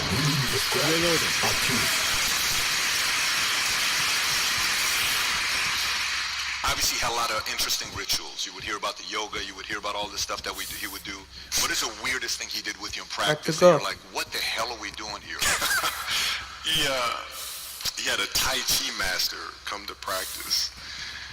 And we walk out there and, the Tai Chi master standing in center court and tells us to take our shoes off, and I'm pissed because I'm ready to play basketball. He's standing up there and says everybody closes their eyes and stuff, and he does stuff like monk gazing at moon and talks about the fingertips and barely touching and the spirituality of all that. And I'm peeking around like, is everybody doing this shit? Like, what the hell's going on? And then, big ass Phil's there doing it himself. He's like, he's doing the whole, doing all this stuff, And I'm like, damn. Okay, I'm gonna try it. But honestly, I bought into the meditation. I bought into the deeper connection that exists within the game. And so when you watch our teams, or you watch any of Phil's teams, or Chicago teams, Game 6 against Utah, you watch our games, Game 7 against Boston, we were never rattled, ever. Because we're always in the moment, always in the present, always extremely calm, always looking at the reality of the situation. One enemy remaining. And not letting our emotions cloud our execution. And that comes from being in that meditative state that he would teach and preach from day one. Would he take you back? Would he take you back? Would he take Don't you back stop and fighting. You must keep going, even say if you you're had the a only terrible one. game, and it was, the season prior? Would he take you back and say, we're going to watch this game. It was the worst loss we had. It was absolutely embarrassing for you to kind of see what things you did to improve. Was he that kind of No. It was more about fundamentals and improving the game. Move on. He was very hands-off in the sense of he allowed players to develop. He would allow you to find your truth and then go after it. And he was there to simply guide you along that journey, which I actually learned from him, and that's how I parent. Enemy That's how I spotted. coach my daughter's team now. So that's why I say he's a father figure, because I learned so much from him as a coach that I take as a father, as a husband, and as a coach myself. But he was very observant. Was he better one-on-one or one-on-few? Like one-on-1 or one-on-12? I'm having a team meeting and I'm talking to you guys to rally them or calm them down, or it's okay strategy, or is he very good one-on-one, just you and him closed doors? Last player Great standing. conversationalist. Where Hated is confrontation. everyone hiding? My Direct ultimate is ready. confrontation is not his thing. Doesn't do it. Never did well with outfit had a lot to do with how he grew up and his, you know, his brother, his siblings, and father, and so forth. And Rotate, so on. rotate, go to C. Hates direct confrontation, and he knew that about himself. So that's why a lot of his challenges were indirect. He went to the media Cage with trigger. things, so he's very indirect. He would never challenge a player directly. He didn't like that. Yeah. 30 seconds He left. said one time you guys had a meeting and he sat you down and Shaq down and he said, listen, I know you guys think you're alpha. I'm a bigger alpha than the both of you guys. Did that ever take place? Not really. No, it was more like, you know, he would say it in film sessions, not with me and Shaq. Like, he never sat me and Shaq down. Like him, me, and Shaq. He never said it. God, no. Kidding? Why wouldn't he though? Is it the confrontation? I'm sure it'd be a little terrifying for him. Got it. Man, I mean, Phil, you never seen Phil walk. I mean, Phil, I you must know, wait a moment. he's got like one good hip on like the best day of his life. It's like, it's some shit. One enemy remaining. To break that up. So I'm assuming it's a little intimidating. But what he would do is he would do things indirect. And it wasn't about calming the waters. It was about stirring up the waters. What will it creating be a this storm time? Have any that patterns eventually emerged would yet? lead this broken ship to the shore it was trying to get to in the first place. So was he constantly instigating and steering in his own way? That's what he was doing, man. So like, if you ever seen the movie Moana, if anybody has kids here, I'm sure you've seen Moana. Right? She goes out and all of a sudden there's a storm. And she loses her mind, thinks everything is lost, and all of a sudden she wakes up and she's right where she was supposed to be. That's it. Wow, that's a great example.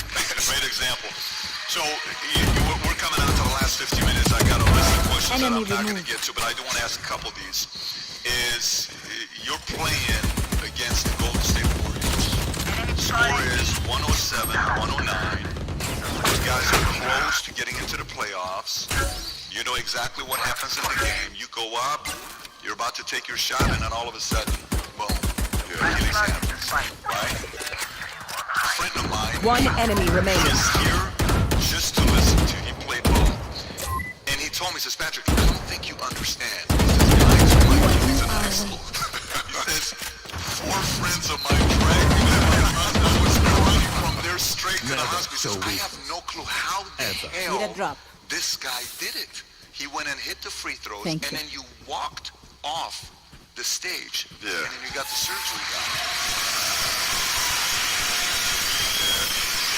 How the hell do you tolerate that kind of pain? Let's go to C. You know, I use this. I tell this example, and I think this is the best way to explain it. You know, you have a hamstring injury, pull your hamstring really, really badly. You can barely walk, right? Let alone play anything. Soccer, basketball, volleyball, whatever it is. Can't do anything. Doctor tells you go home, sit up on the couch, rest your hammy, right? Stay off of it, don't get up, no sudden movements. You're at home, all of a sudden, fire breaks out in the home. Your kids are upstairs, your wife is wherever she may be. One enemy remaining. Flawless.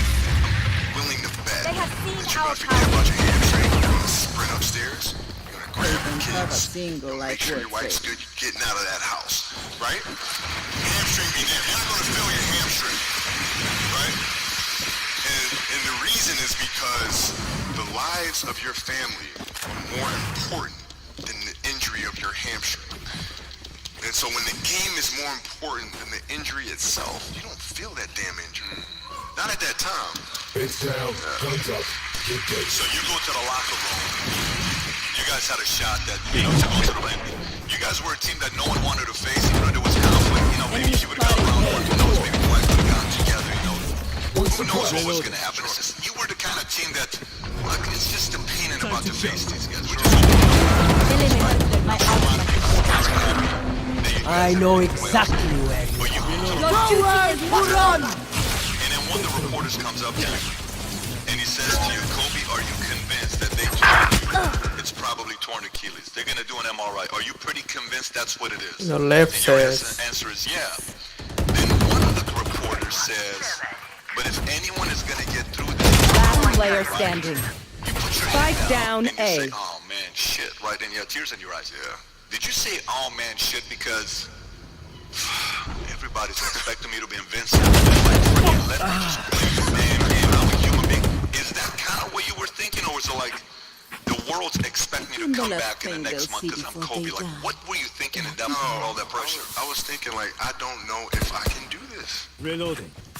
Dude, Achilles were like the kiss of death. Yes. Athletes. Like, I don't know if I can do this. I don't know. There's so many factors. There's the surgery that has to take place. The surgery has to go well, right? And then just, it's a tendon. I'm not dealing with anything that's muscular, things that I can control. I can't control a tendon. You know what I'm saying? So, like, I don't know. And thinking about what that process of recovery is going to look like. It's a long one. Do I want to do that shit? I don't know if I want to do it. I don't know. So that was the hardest part. You don't know if you want to do it, or you don't know if you are going to be able to You come back should from run. it. Both. I don't know if I can do it. I don't know if I want to do it. Got it. It's a long process. But like, when I went in the trainer's room, my kids are in there, and they're looking at you and stuff, and I'm looking at them, and I'm like, it's all right, Dad's gonna be all right. It'll be fine. It'll be all right. It'll be all right. It'll be all right. As a parent, you gotta set the example. You gotta set the example. This is another obstacle. This obstacle cannot define me. It's not going to Spike down, be C. responsible for me stepping away from the game that I love. I'm gonna Last step player away standing. on my own terms. And that's when the decision was made. Return to I'm doing that.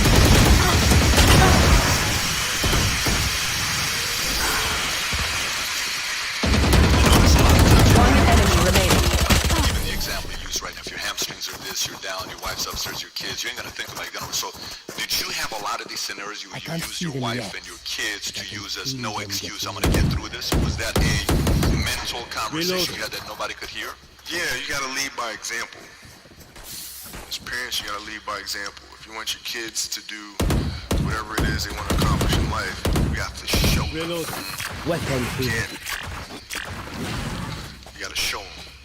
And that's what I tried to do. And you're obviously doing it at a whole different level. Alter ego. Let's do alter ego, and then I want to kind of go into the story side and how you went into the storytelling. And you winning an academy. You got won an Academy Award. He's a basketball player. Does that make any sense, right? It was a freaking Academy Award, right? So, alter ego. Alter ego. You know, sometimes we are so worried about what other people think about us. You know, it's like, oh my gosh, what if they think I'm crazy? What if I'm over obsessive or competitive? And what if this is like, you're too much? This is just not healthy for you to be thinking this way, right? How did you get your mindset into this alter ego to be comfortable being Black Mamba? Like, how did that happen? It's a good separation for me, emotionally, to be able to put myself in a place where One enemy remaining. I'm training or during games, I switch my mind to something else. I switch my mode to something else. For me, it's the equivalent of Maximus Decimus Meridius in Gladiator picking up the dirt, smelling the dirt. It's go time.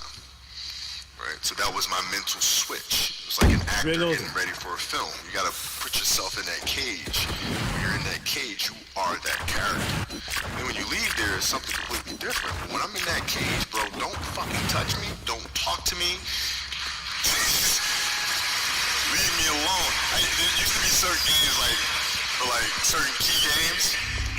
I don't think I've ever said this before. This kind of makes me seem very psychotic, but whatever. I used to play the Halloween theme song over and over and over in my headphones. Pre-game. Seriously. And it was important that it was Michael Myers because the mask itself is void of emotion. Void of emotion. Pressure has nothing to do with hype, has nothing to do with camaraderie. It's stone cold killer. And I would listen to that song over and over and over again. That's when you know you better run, because that's what a lot of people did. Yeah, it's probably coming out. You know, it's gonna be something story. Yeah. So you probably made in this 50-minute conversation, I don't know, 12 metaphors. So typically people that make metaphors, they're storytellers. They're supposed to paint a picture. Day one, you're talking about you're very curious, right? So when you finished the last game you had, and I'll never forget, we were having a training, by the way, in Dallas. We finished it. This was 3 years ago. And My sister and I get Last player 12 standing. points, hoping I could catch the game. It's your last game. You're playing Utah. Yeah. And Feeling sight. I'm stand up the entire time. One I'm enemy the remaining. best My freaking ult. defense. And I see a shot. I say, go for 50, and then you just go and you're not hitting easy shots. These are not easy That shots. was worrisome, You Raymond. hit your last shot. You scored 6. Guys, nobody has ever had a 60-point game to retire with. Like, that is never happened. Like, it's insane for this hammer. You hit your 60 points. I gotta say this. My sister's in the room. Kobe, I got tears coming down and watching you when this happens because 20 years I've been following this guy, and I relate to you because in the insurance world, I take a lot of your similarity, maybe in a complete different world. I'm looking at the world here, and it's just like seeing this guy. He's so freaking determined to say, I came and gave everything I had, and I'm going to give it till the last freaking second. That's what you did. But then you leave, and you're like, no, it's good. I'm cool. You tell your story, you give your message, everybody's flipping out. My ultimate is ready. Don't suppress. Enemy spotted A. It's your storytelling, all this stuff. How did that disconnect and going into that? You're still helping out a lot of players. You're always advising players. You never know you're helping out the world. But it just goes there to all this out. Yeah, that happened. Because I love Your it. duty is One enemy remaining. About storytelling. Right? How to structure a story. Together, how to thread together a narrative that has a bigger message, how to create compelling characters, how to take some of the emotions from Match my point. own journey Let's close up. and distill them into characters that inspire or teach the next generation. Therefore, they can avoid some of the pitfalls and landmines that I had to go through. Right? That's something I'm extremely passionate about. So I loved it. So it wasn't a matter of, man, I gotta put this aside. I gotta move on to something else. I was excited. Man, I can't wait to get started. I can't wait to move on and do something else.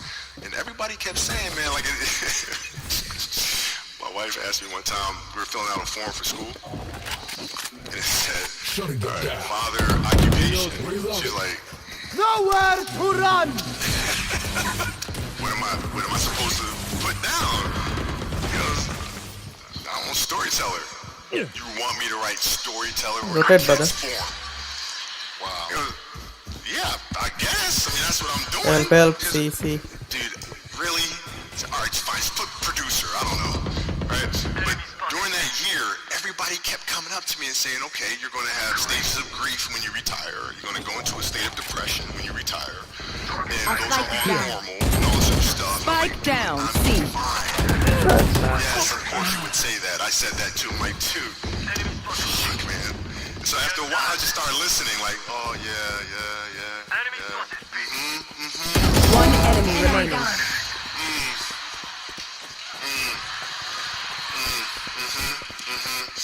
And, and then my competitiveness inside was like, no, I'm going to do something in the next 20 years that is better than these last 20. Attackers You win. might not understand How it, to I'm man doing what it. you So the competitiveness kicks in. God, same determination. What's your current work schedule look like today? It's different because I personally am not writing every word of the novels. I am not animating the films. What I have to do now is make sure that the people that we bring in, these obsessives that we bring in, are challenging themselves to do the best job that they think they can do. That's what I'm there for, is for them to constantly look in the mirror and self-assess and challenge themselves. If we have a project and you're saying, okay, I can do that, that's not the project we want. The projects that say, I don't know if I can animate that. I don't know how to write that story. I don't know how to do that. Those are the things we want, because through that curiosity, you'll reach a level that you didn't think was possible. And so, running the studio, that's what I'm doing. Are you a big movie guy? Huge. Okay, so how do you watch movies? Like, my experience is people watch movies in many different ways. Not everybody watches movies the same way. When you're watching movies, how are you watching a movie? I watch them multiple times. and I wear different hats every time. So the first time I watch it just as a fan for pure entertainment value. Then I watch it from the director's lens and see why he made some of the decisions or she made some of the decisions that she made for the film. And then I look at the lighting. Lighting? Oh yeah, lighting is extremely important. Of course. Oh yeah. Get that deep. Then I listen to the music. And then you can challenge yourself by really understanding the director's point of view if you watch a film without music and without sound. Then you can actually see the film for what it is. So I watch it at different stages. I mean, obviously, Academy Awards that you won, the gentleman you hired for the sound, wasn't it John? Is it John Williams? John yeah, Williams, the right? music. And John Yeah. Williams is like the GOAT in his world. Bro, he's the modern day Beethoven. Yeah. This guy's composed any song right now that you can remember from a film, he's done. Superman theme, did that. Indiana Jones, did that. Jaws, did that. Harry Potter, did that. The Olympics theme, did that too. I mean, the list goes on and on and on and on. And, you know, he's like 85 years old. That's crazy. Yeah, man. That's crazy. Yeah, he's doing the new Star Wars film now. Oh, Star Wars too, that part. He did that one too. Yeah. So when you say recruiting and putting a team together with your projects today, who are you recruiting? Like, you know, if you're putting a basketball team together, GM, president, you know, trainers, all this stuff, assistant, good coach. What do you need right now when you put? Like for example, right now, building out an animation house, right? So you got to start with the head of the snake. You got to look at the person that's better understands the type of animation that you want to create. Match found. And they have to be obsessives. Have to have a knowledge base, a historical knowledge base, because I love people that understand the history of their industry, ins and outs of it all. And then you bring that person into the picture, and then you allow them to do what you brought them in to do. So you leave them alone, kind of like Phil left you guys alone to do. I'm not going to hire you to tell you how to do your job. Got it. So recruiting, obviously in the league you were known as a great recruiter. So what is your recruiting approach? So if you're sitting down with me, I'm somebody you really want me on the team. What's your approach to recruitment? You want first place, come play with me. You want second place, go somewhere else. I can play for you there. Too much fun here. Final thoughts, man. What are we going to see with Kobe next 20 years? What other projects you got in mind that you're working on right now? The biggest challenge for us is looking at the entertainment industry and how to diversify it, particularly in animation, but also in writing and young YA novels, middle grade novels, how to create more diverse characters, how do we have better representation, how do we create better opportunities, not just ethnicity, but also Choose your agent. gender diversity.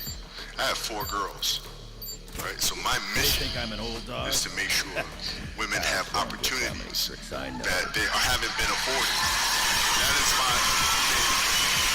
I'm the father of 4 girls. So that is my next obsession, is how do we lead that charge from the front? How do we take an animation industry that lacks in diversity, substantially lacks in diversity? How do we take some of those old animation techniques and teach a whole new generation of animators to come in and create films that inspire the world? And we're getting after it. I think everybody knows crystal clear Kobe's going to get whatever Kobe wants. That's crystal clear, man. Brother, appreciate you for coming out, man. Truly, this has been a blast. Make some noise, Kobe Bryant.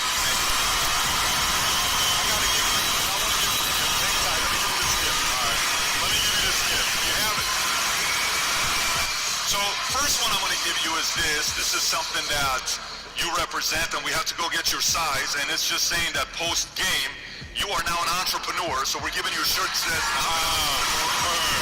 yours. And next one, you said script. So we went and got a Star Wars Force Awakens script signed by J.J. Abrams. Brother, because you know this face. Oh, that's amazing. I hope you enjoyed. Thank you. I hope you enjoyed. Thank you. Thank you for coming on. Thank you. Thank you for coming on. It's been a blast. Thank you. Everybody make those Kobe Bryant.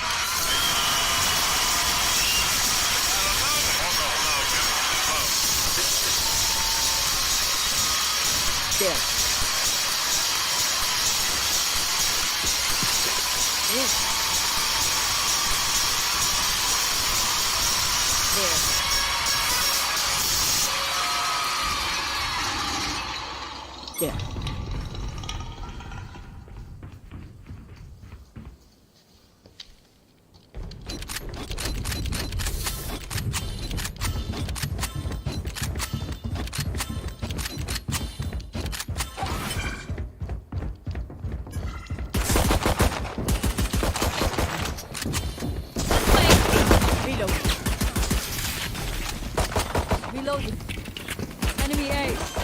my mark. Reloading. Reloading. Good attack. Reloading. Return to dust. Reloading.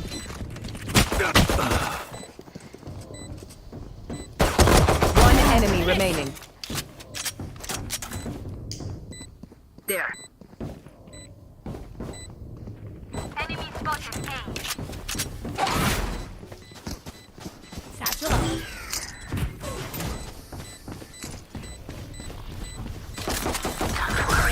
Your life won't go to waste. I'm out of here. Not bad. I could get used to that. Spike's there.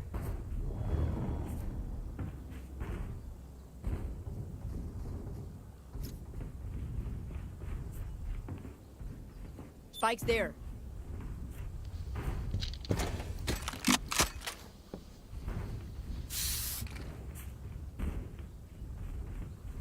Take out Cypher's tools.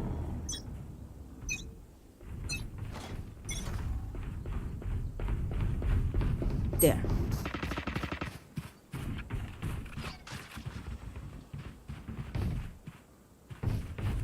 Gotta go.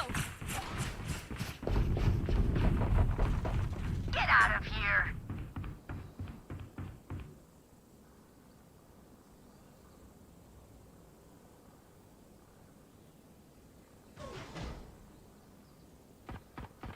Enemy spotted A.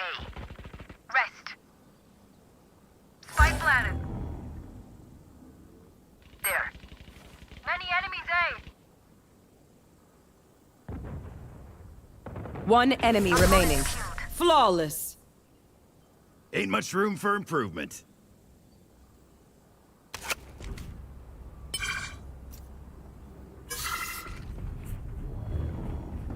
Spike's there. Hello भाई mic है क्या किसी के पास?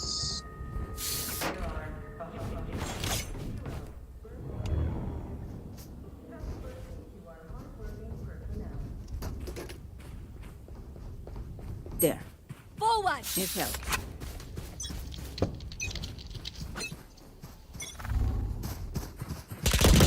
Reloading. Enemy spotted B. Go get him.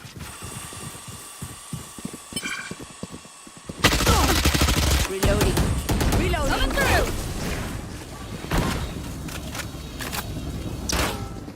Cutting the reload. Reloading. Spike down B.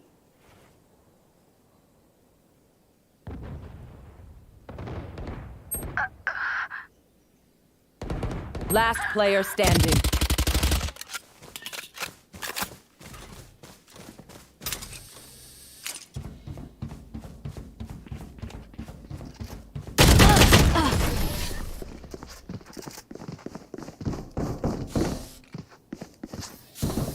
Their lives are so meaningless. Might as well give them to me.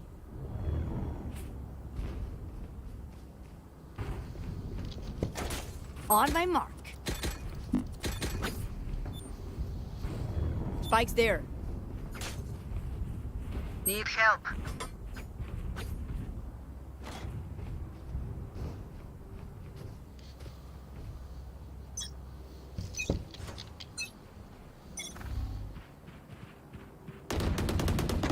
Enemy spotted me.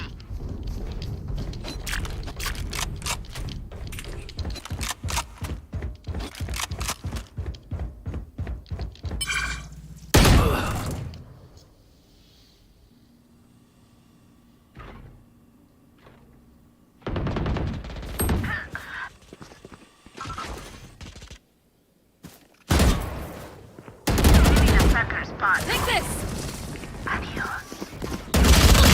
Down. Spike down B.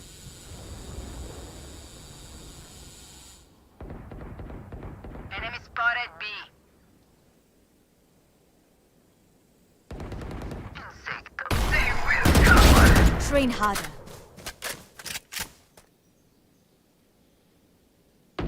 Last player standing.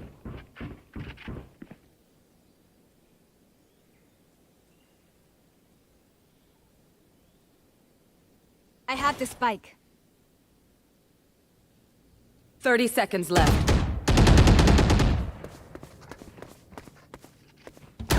One enemy My remaining. ultimate is ready.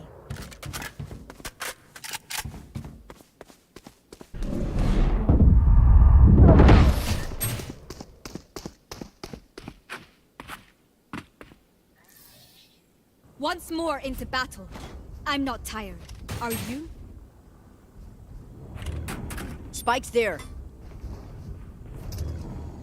Weapon here. Here.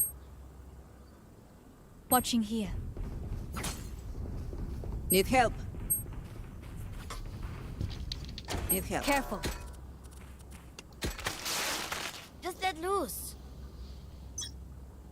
On my mark.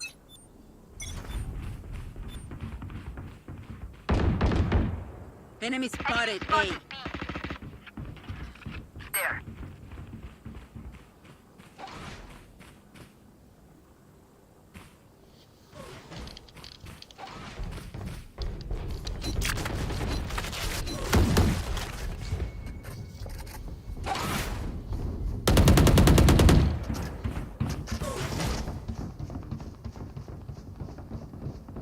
भाई कम in wall बनानी है भाई जरा सा brim come wall I know exactly where you are. Right, here we go! Reloading.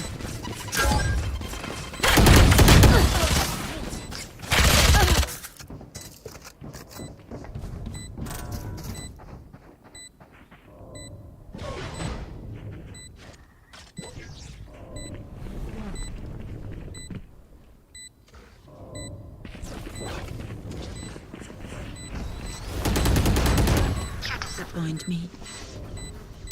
One enemy remaining. The bigger they are, the harder they fall. Satchel out. Ingat ka! Don't get stabbed. Bad way to go. I Spike's used there. it myself. Sorry.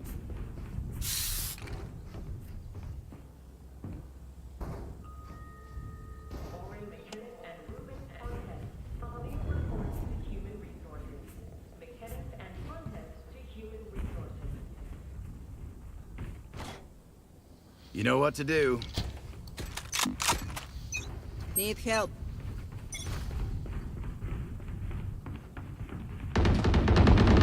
Enemy spotted A. For you.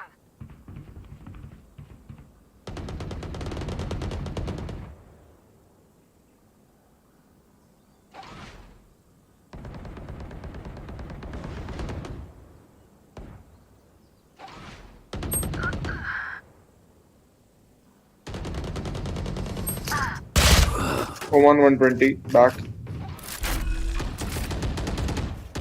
Spike planted. Grenade! Last player standing. Nice.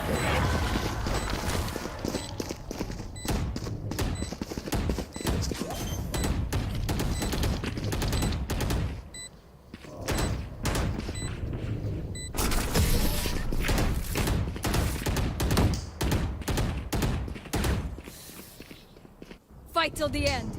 No matter what. Spike's there.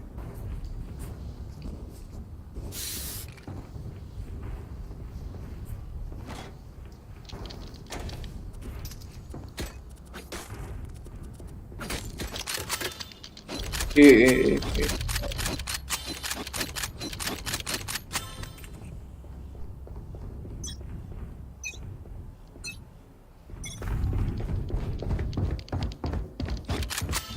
There.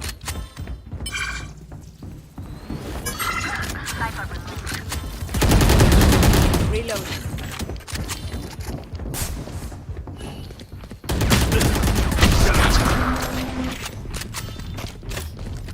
There. Molly! Right here. Spike planted. This!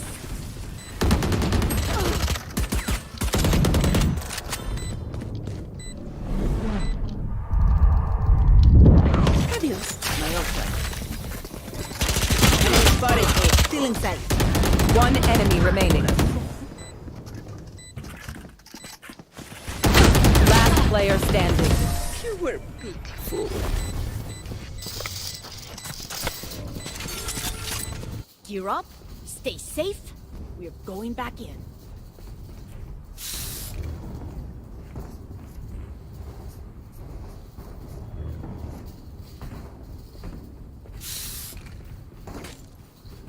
Need help. Need help.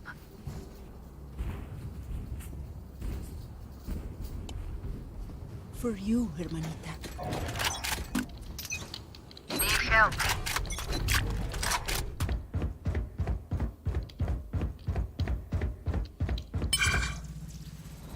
My ult's ready.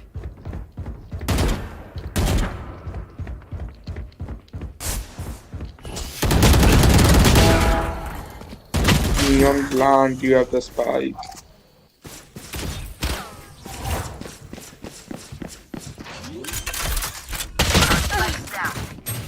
Spike down B. Someone's in defender spawn. Last player standing. हाँ neon देखना.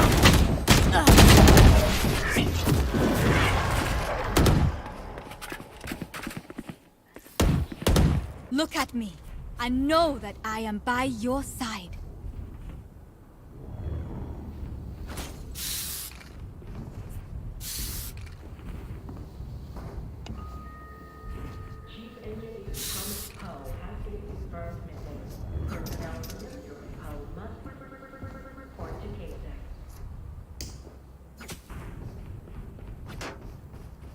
I'm watching Here. there. I'm watching here. Enemy spotted me.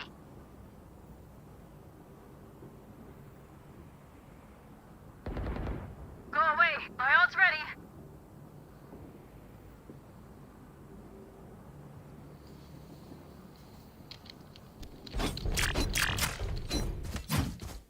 There. Carrier's down. Spike down B. Reloading. Last player standing.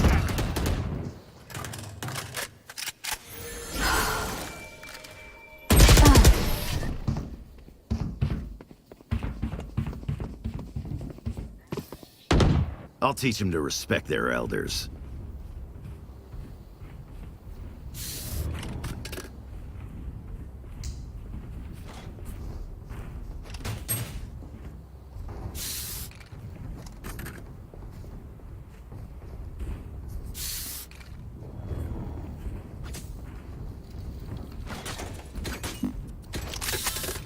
Quick feet, quick trigger.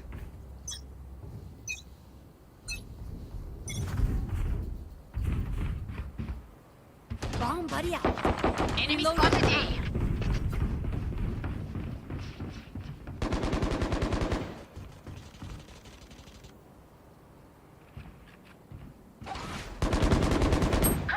Here we go.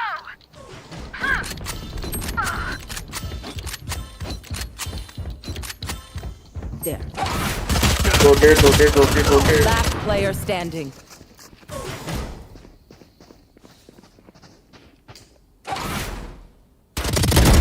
Enemy removed.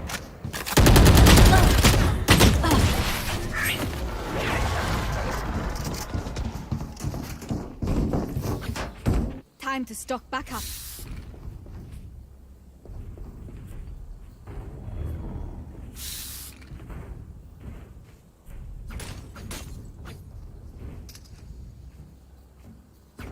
B, we're going B. I got step B.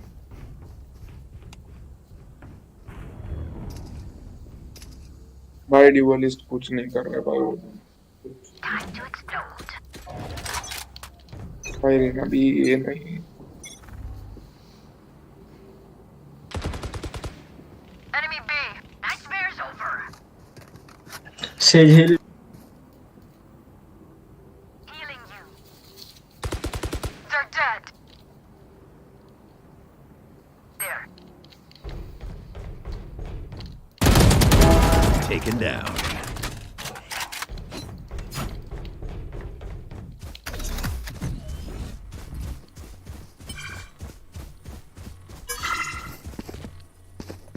Open up the sky! Enemy B.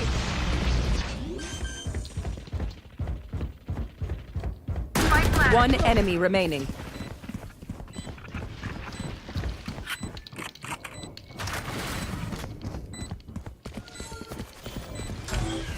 Satchel out.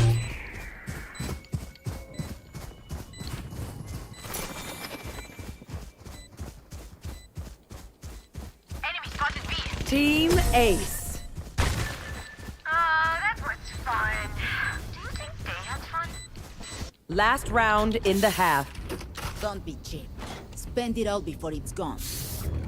Anyone need anything? What do you need?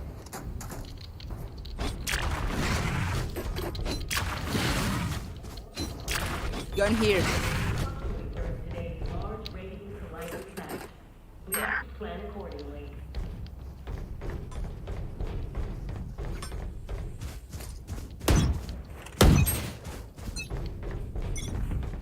I got Spike.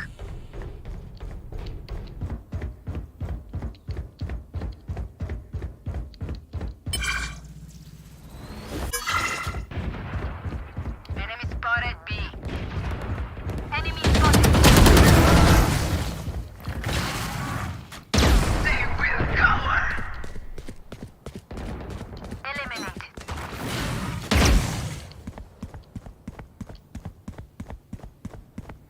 One enemy remaining.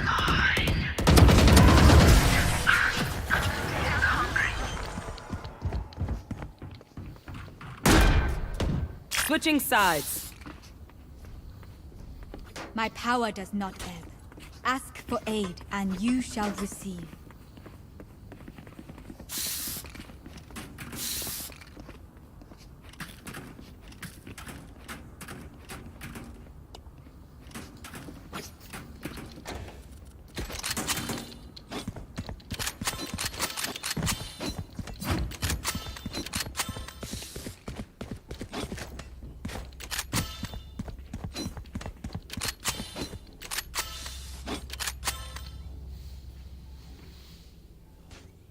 Break's over.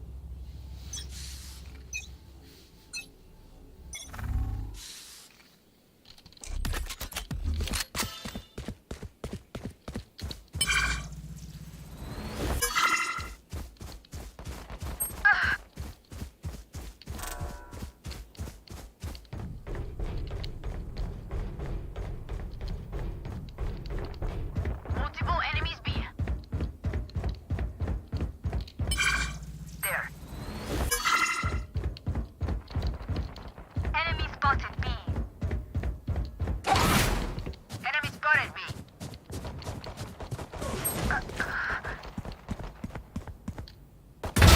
Still got it. Spike planted. Reloading. Spotted B.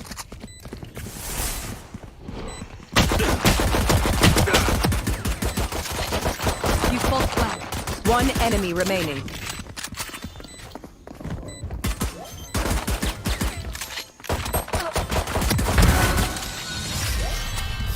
Like you could stop me.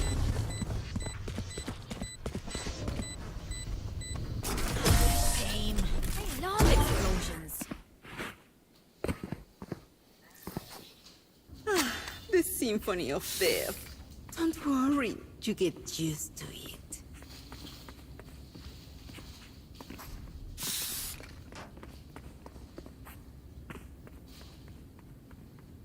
I'm out of here.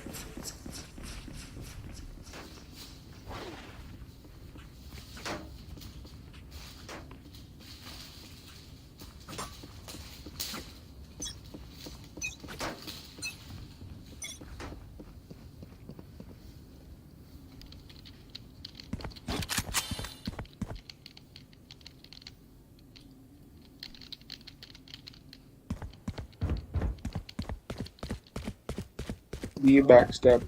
Be backstab, guys.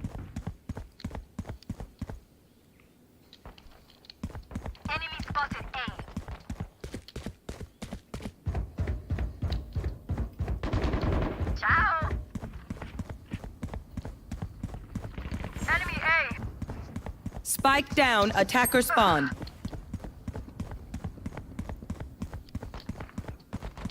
Enemy spotted. Got him.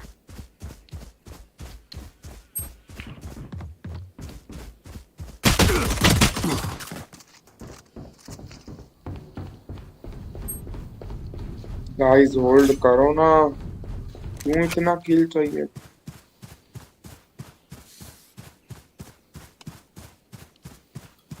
Thirty seconds left.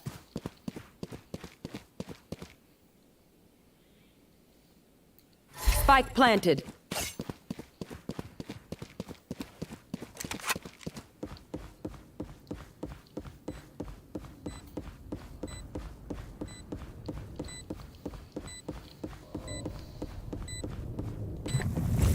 Cutting their vision. Still Last player standing. One enemy remaining. There.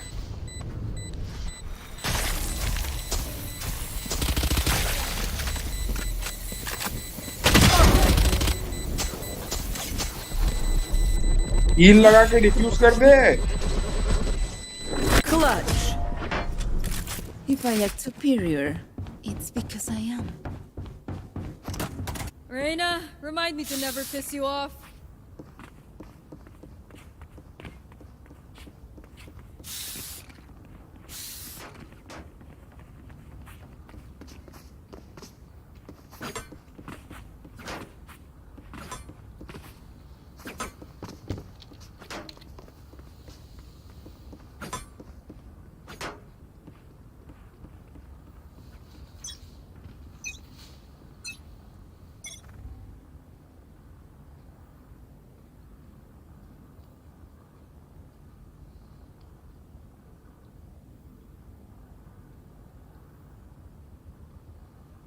Careful here.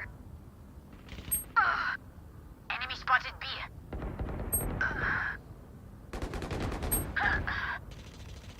Last player standing.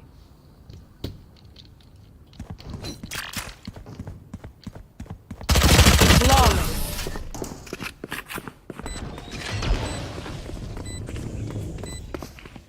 Let's ruin their day.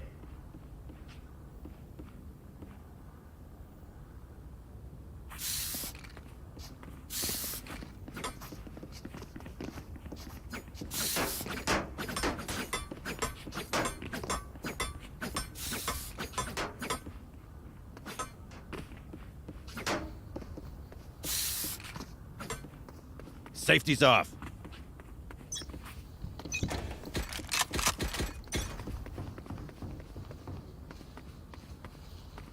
Need help.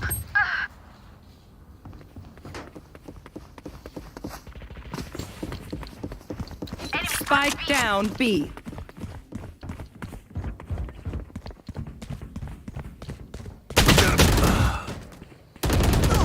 My ult ready. Reloading. Enemy spotted B.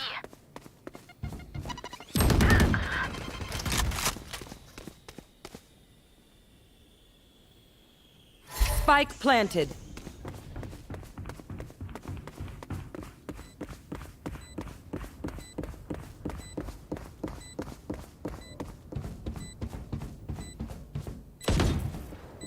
They will cower. Last player standing. I know exactly where you are. Team Ace.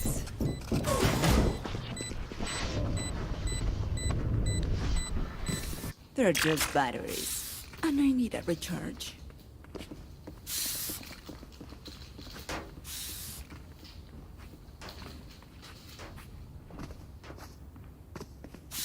Gotta go.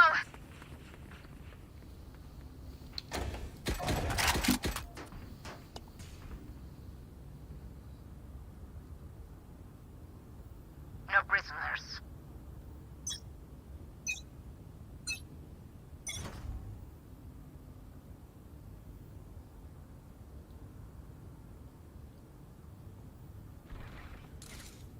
There.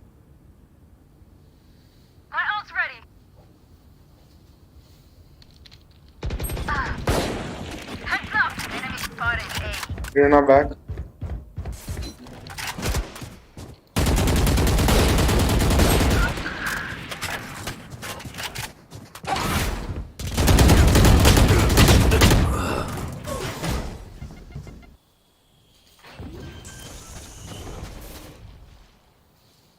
Spike Reload. planted.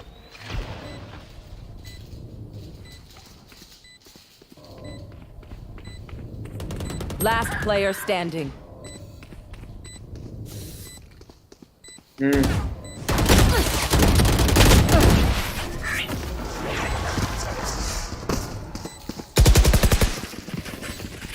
Charge and shoot. Easy enough.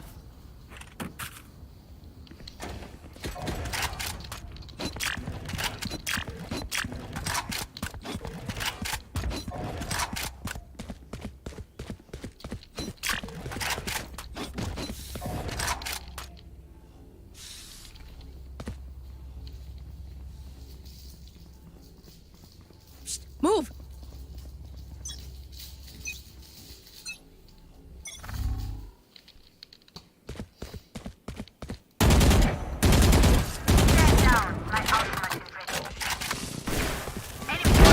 Like butter, baby.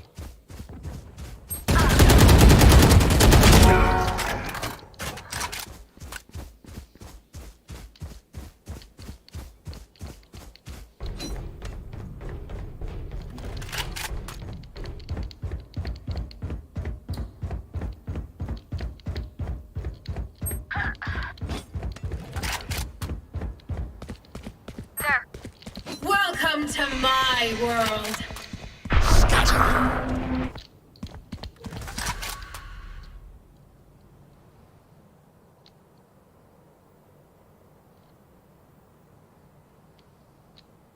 Spike planted.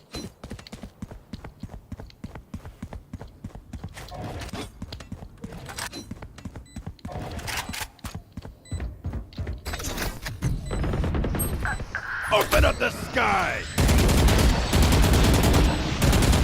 One enemy remaining. Right here. Last player standing. Molly!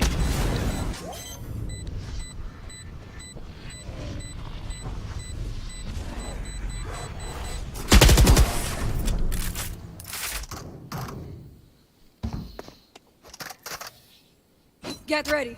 I go fast.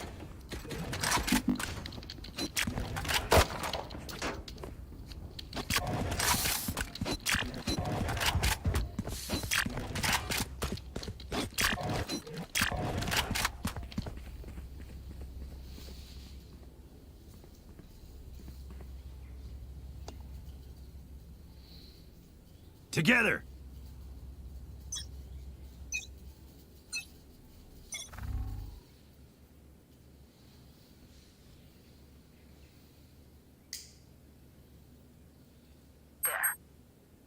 There. Need help. Bye, Epe. There. There.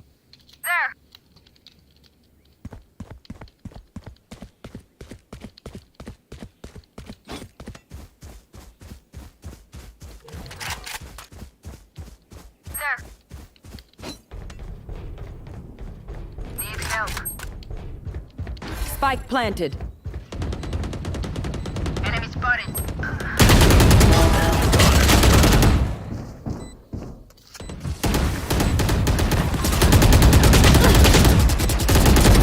What? You will not kill Last my player ally. standing.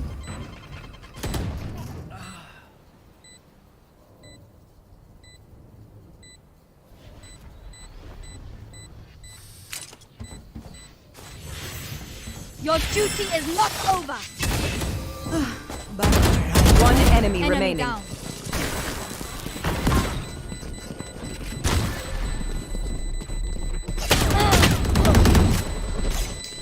Clutch.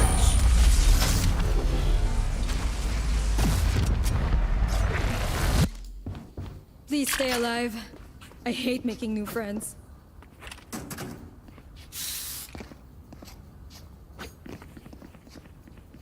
Go, go, go!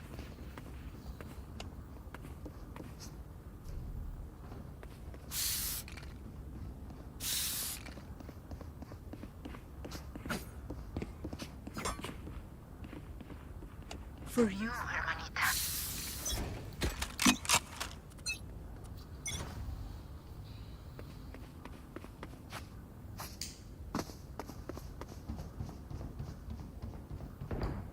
Smart move. Ugh.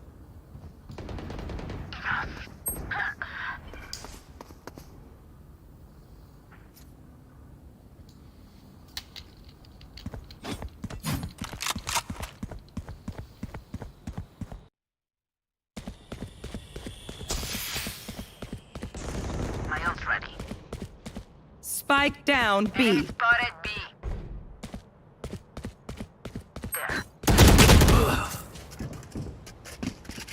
There.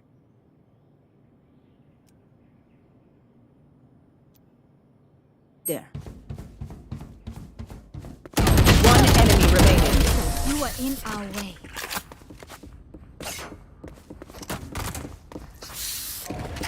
Who am I kidding? My knees are gonna kill after this.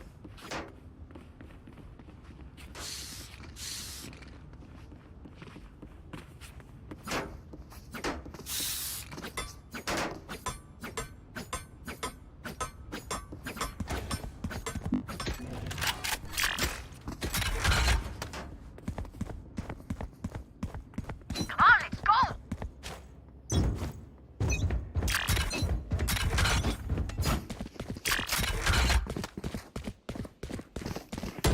Enemy and attacker spawn. Watch out! Enemy and attacker spawn. Reyna stay there in the camp. Reloading. Nice try.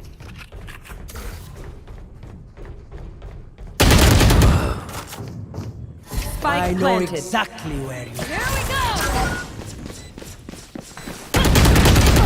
Satchel out.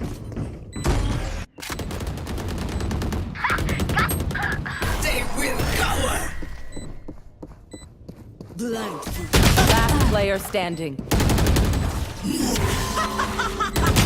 One enemy remaining.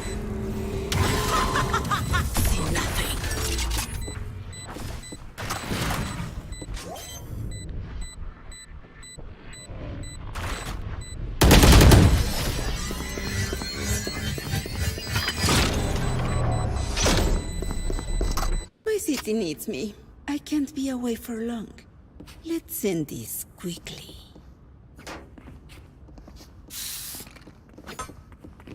Can't afford to lose next rounds. We have to win next game.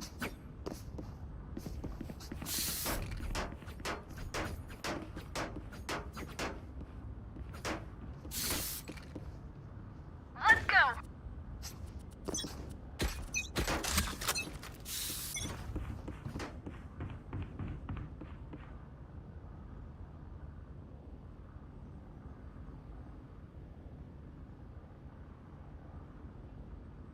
Don't stay there.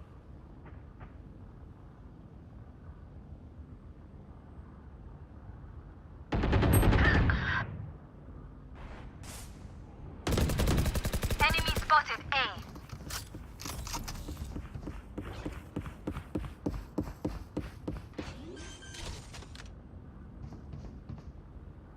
Spike planted.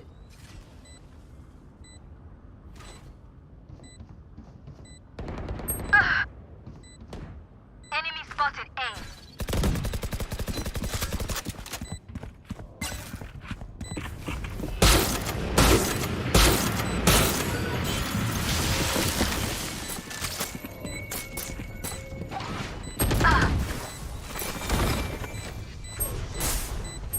Still in sight. Enemy down. Brim defuse. On your head. Reloading. Last player standing. One enemy remaining. भाई पहले बोला होगा diffuse मैंने बोल दिया था Match सुना नहीं। point. Even with numbers, anything can still happen. Remember that.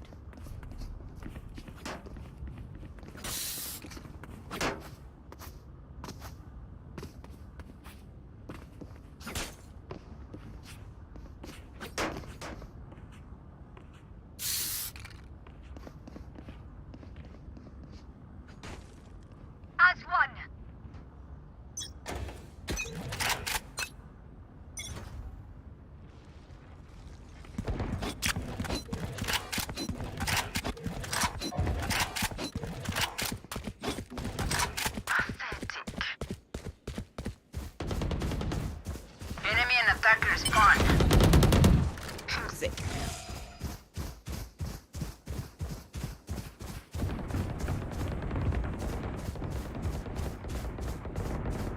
Enemy spotted A.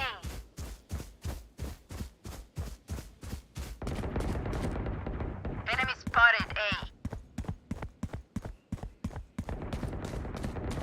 Three souls. One enemy remaining.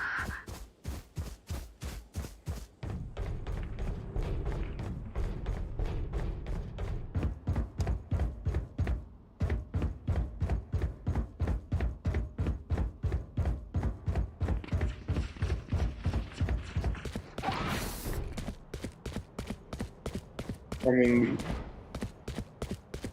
30 seconds left.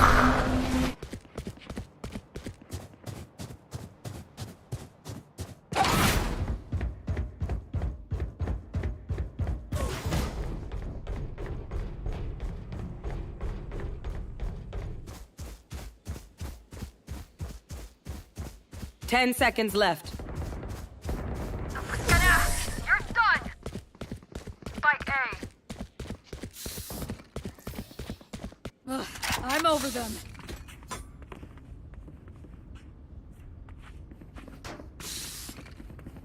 We have to win. Have. Need a drop. Okay.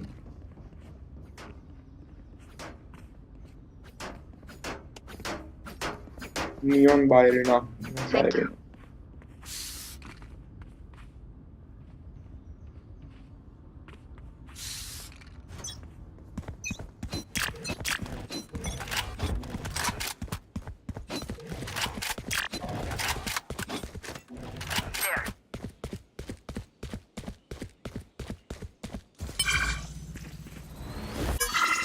BRL. Take this! On the money.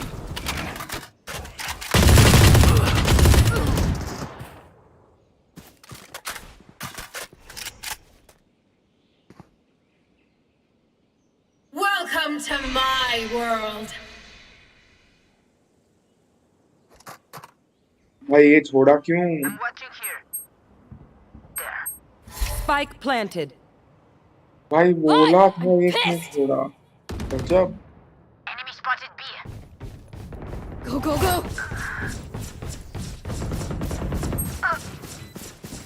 Neon है कि मारो मत रे यार तुम लोग.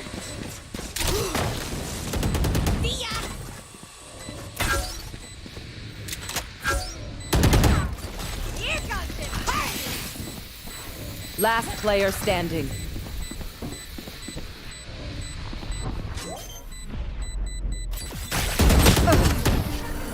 End to end. Attackers win.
Match found.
Select your agent.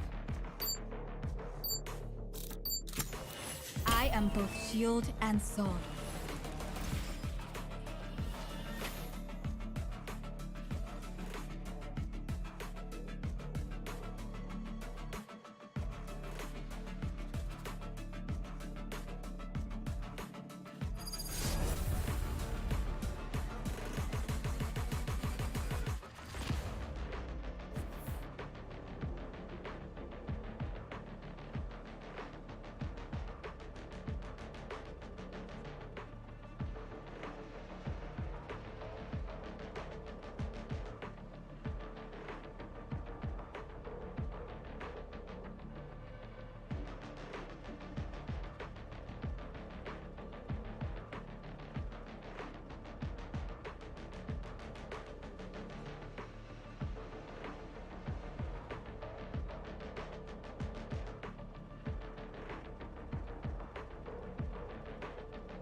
Remember the plan, everyone.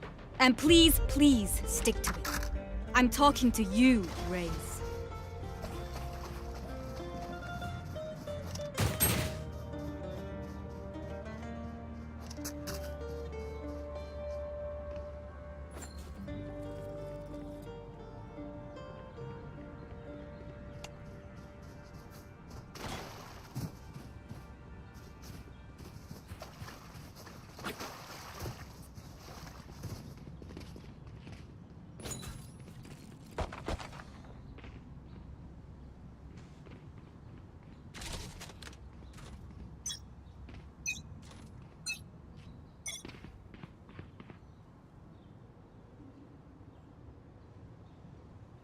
Someone is B. Someone is B. Turret out. Ciao.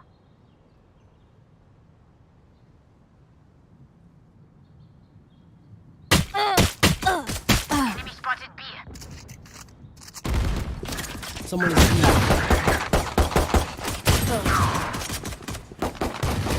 Found you. Watching this.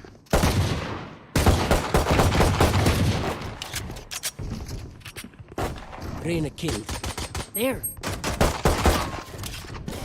Stop my bot. Planted the spike.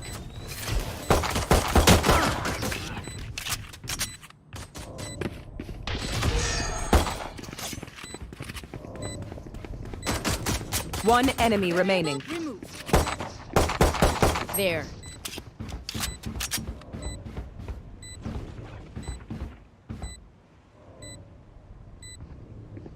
Turret out. You tried.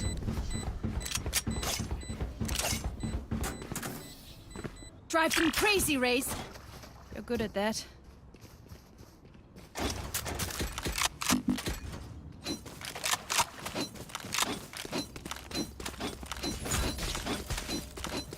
Placing alarm bot.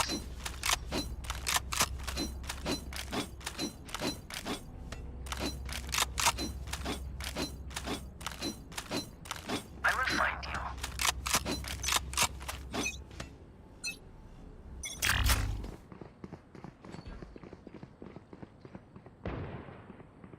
Multiple enemies.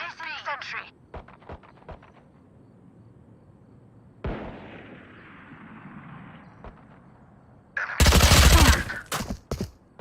Plant the spike. They found my wire.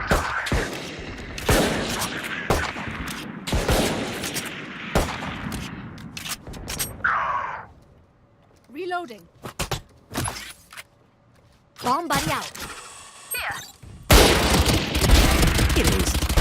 Goodbye. My carrier is down. Spike down B.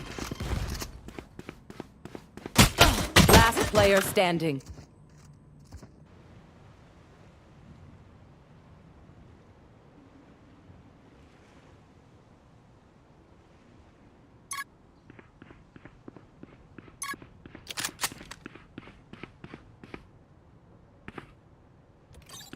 Ooh, 30 seconds left.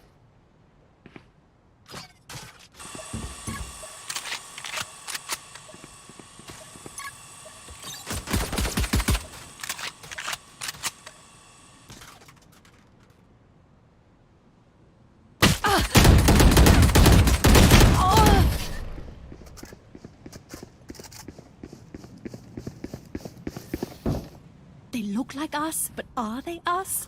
I have so many questions.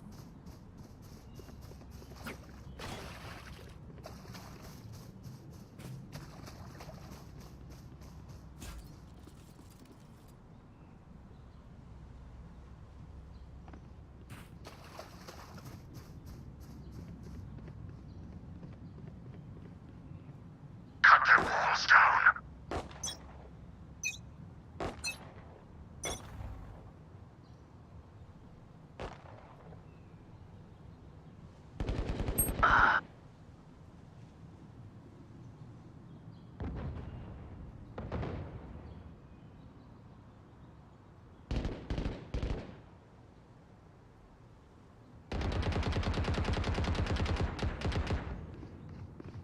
Let go.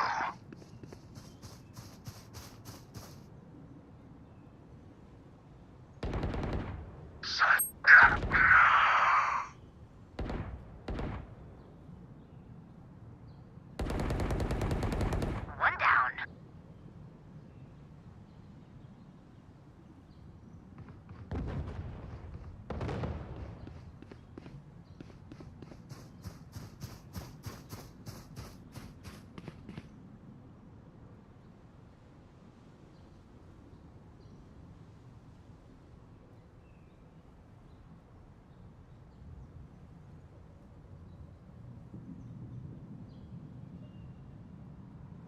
Thirty seconds left.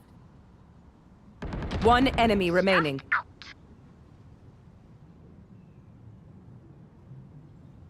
Plant the spike.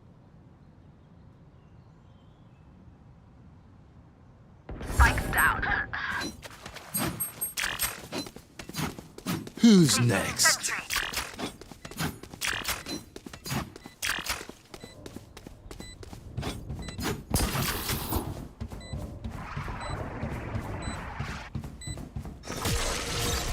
They're all dead? I have more tests to run. Prepare yourselves. We fight once again.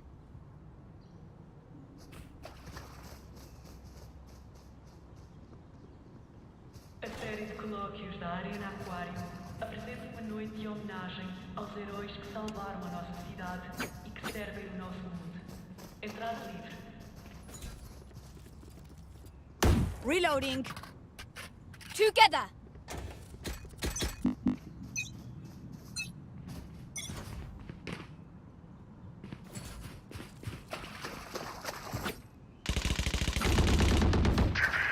My ultimate is ready. Enemy spotted B.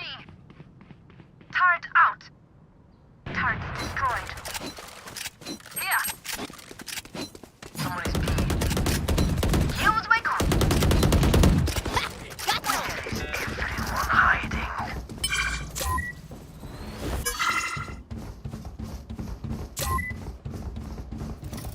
Plant the spike. Plant the spike.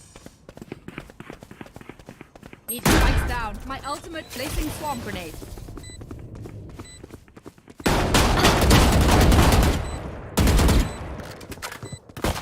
One enemy remaining. Flawless.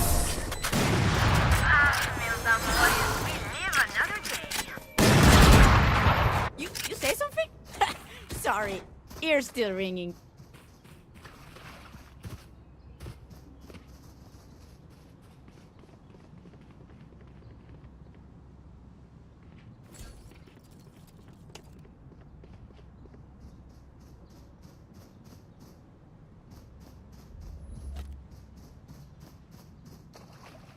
Cower. Run.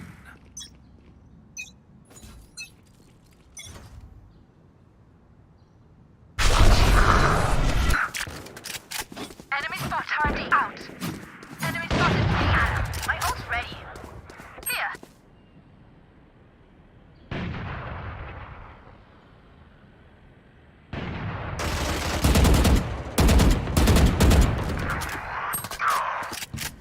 Someone is B. One enemy remaining.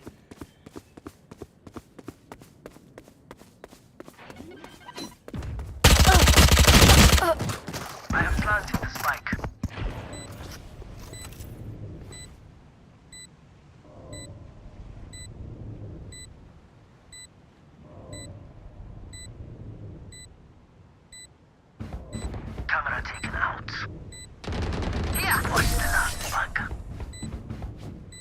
Satchel out. I'm trying to stay serious here, but this is just so much fun.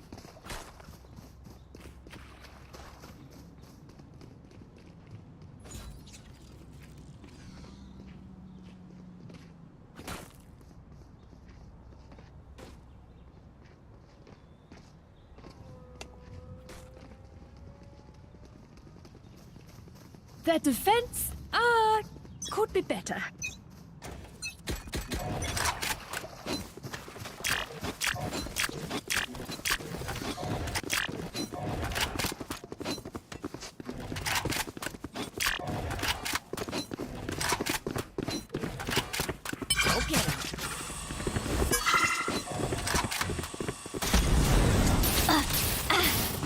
Prepare for hellfire!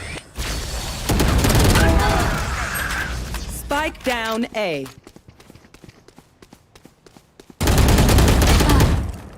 I got the spike. There. Placing sentry. Hi! I'm pissed! Turret down. Enemy down. Last player standing. Spike down A.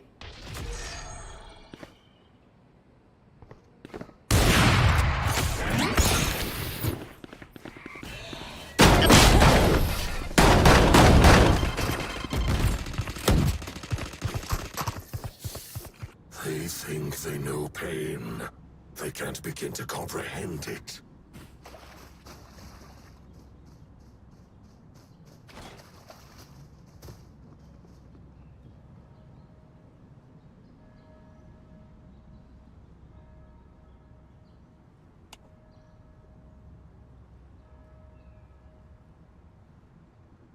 Let's start this party.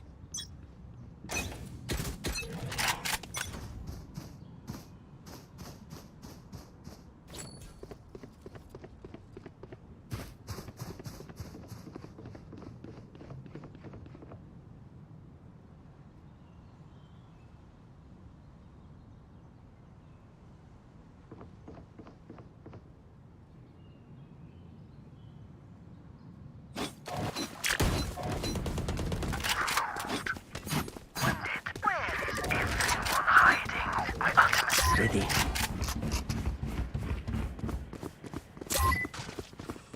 Enemies, here comes the party.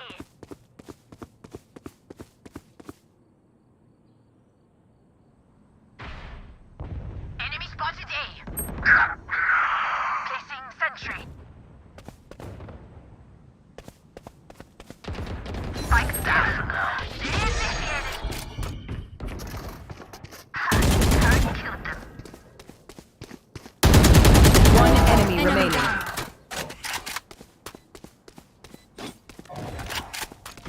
Area's clear.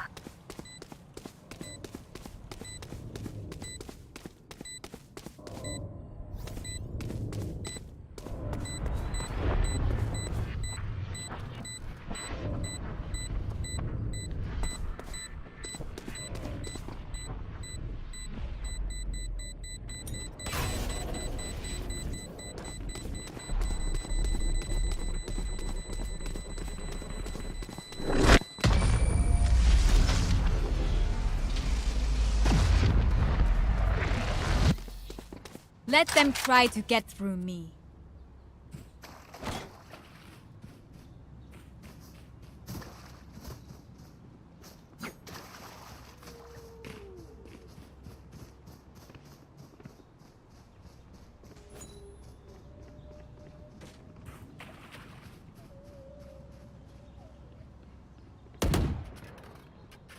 Look out for their Rift Walker.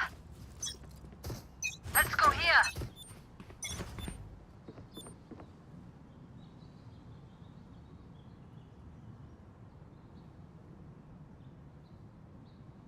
Careful.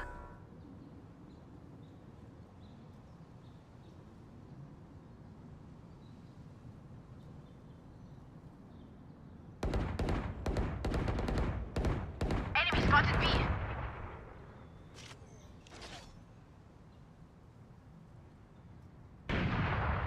Caution here. The enemy's B.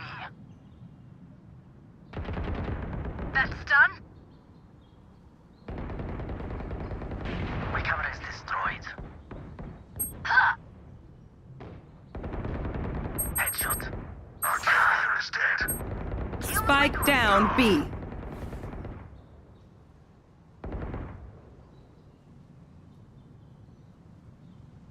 Last player standing.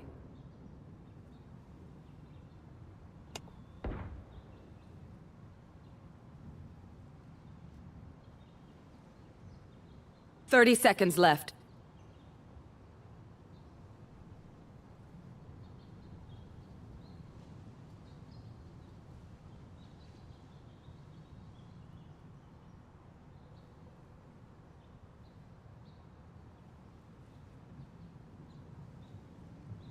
Ten seconds left.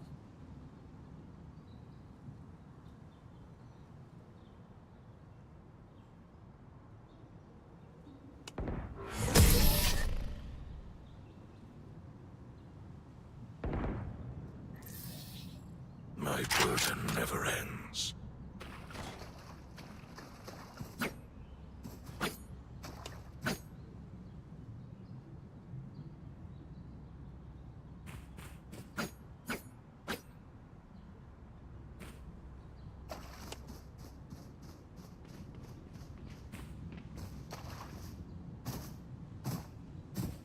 I will be their nightmare.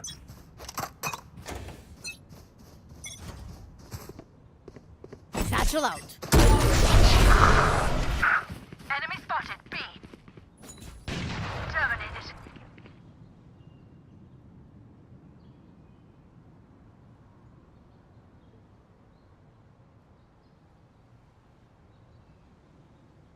Enemy spot.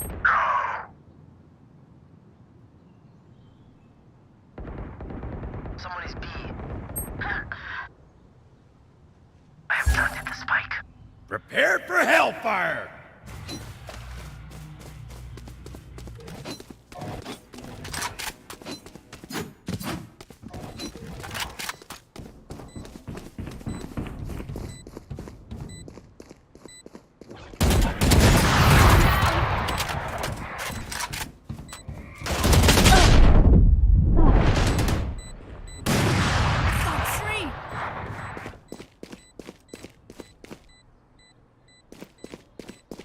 One enemy remaining. How for? My ultimate is ready.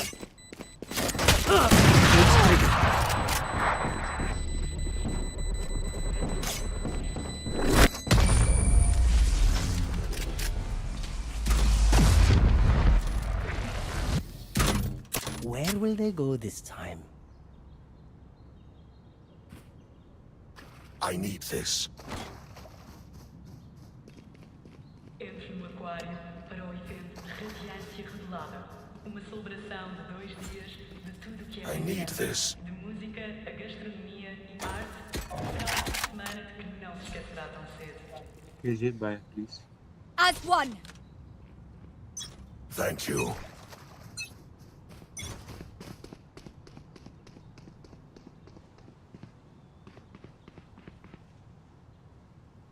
Fire in the hole! Yield my copy. Who's next?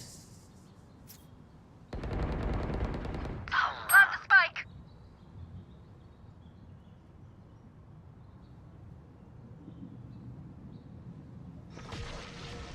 I have planted the spike. My ultimate. Where is everyone hiding?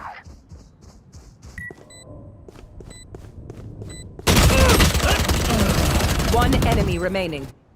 Swarm grenade out. Found them.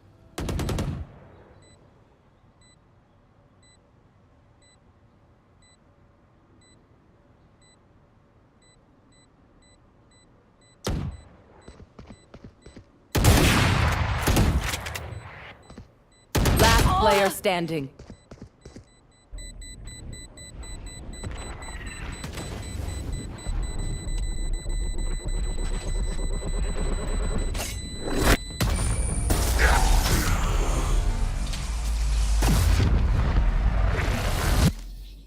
Time to stock back up. Can I get this?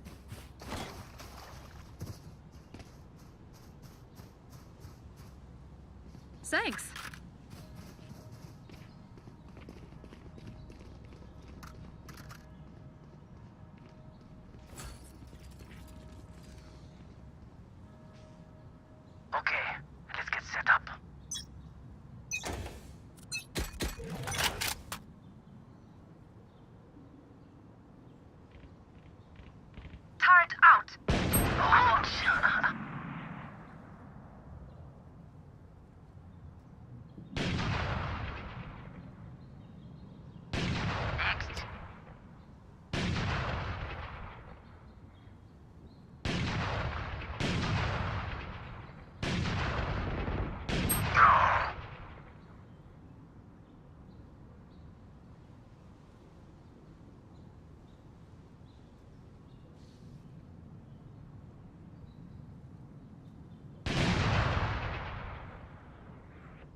Multiple enemies B.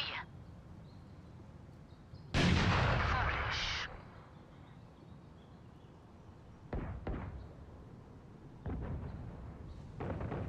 30 seconds left.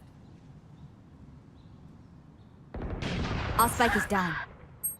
Spike down B.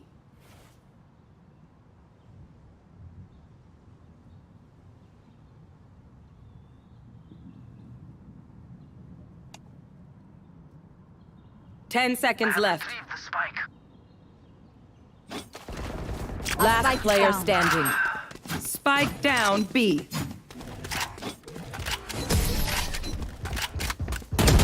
One enemy remaining. Last round before the switch. Spend those creds before we lose them.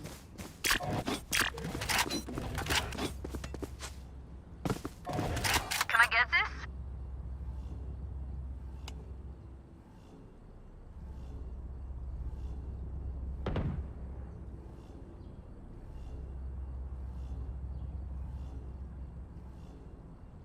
It begins.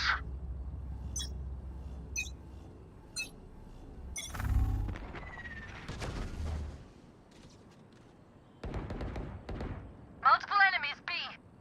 Placing sentry. Turret down. Hostile removed. Enemy spotted B.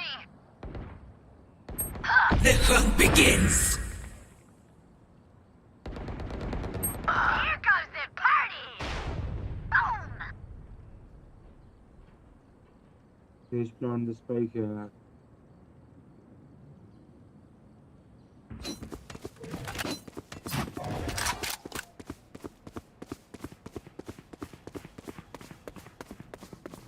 Plant the spike.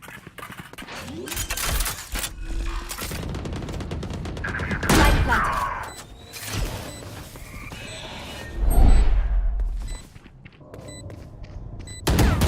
Last player standing. One side. There's one side.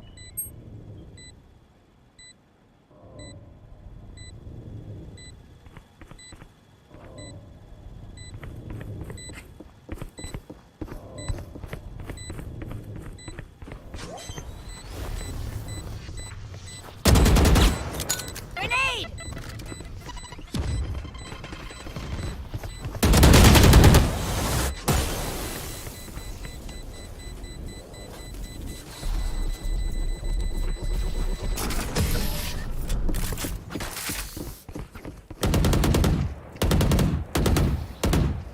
Switching sides. We're here because we're the best. Don't any of you forget that.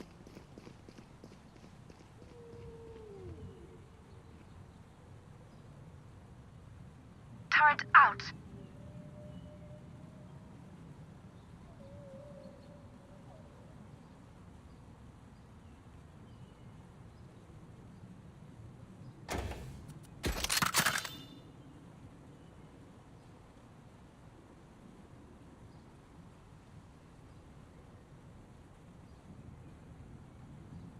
Quick peeks now.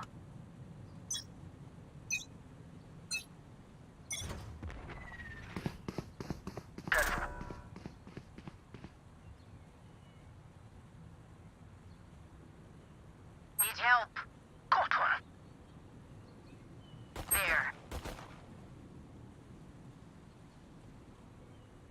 Got you. Spike down A.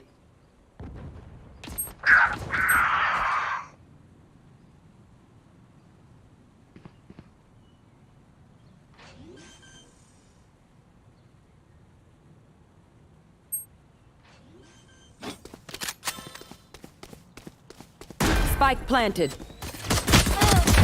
Eliminate. Last player standing. That's it, that's it. Good, good. Reyna killed. Oh!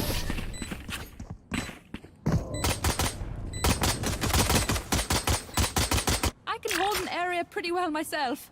Make sure to cover the angles I can't.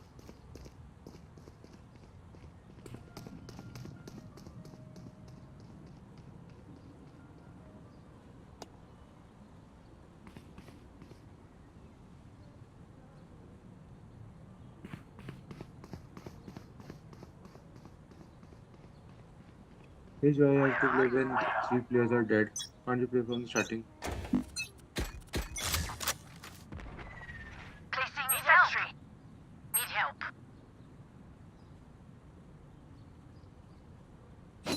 Need help.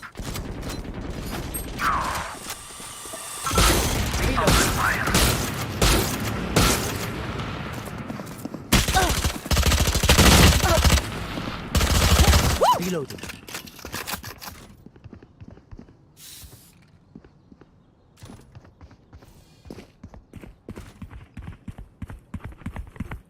Found. Tagged. Many enemies A. Grenade!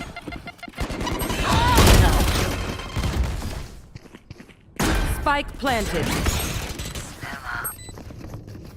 Last player standing.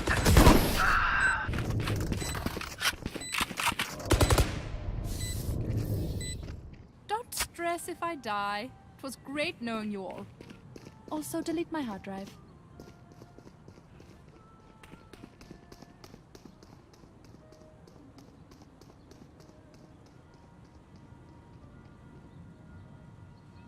Placing sentry.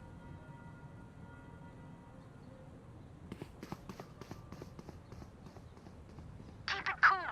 That's how you survive.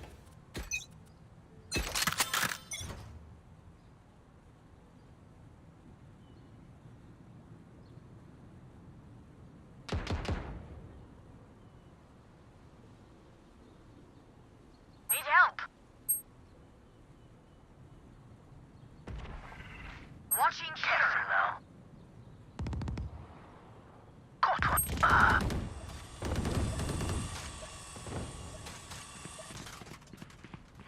Hi! I'm pissed!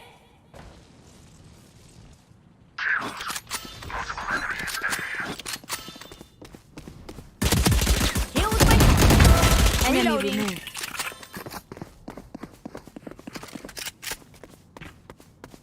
Here. Reloading. Here. One enemy remaining.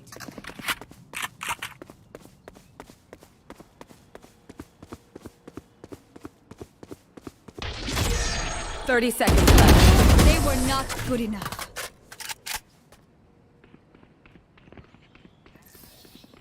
Wait until I blind them to strike.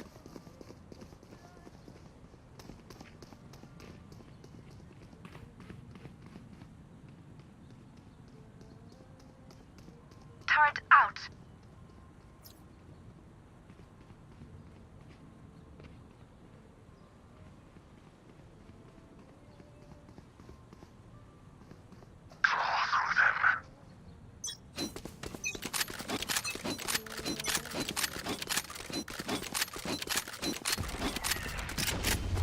Need help. Placing swarm grenade.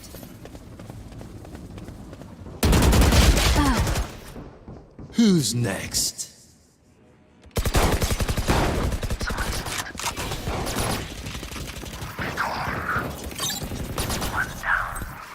Go get him. Turrets destroyed. One enemy remaining. Spike down B. Found them. Here. Spike spotted B. Okay, take a break, guys.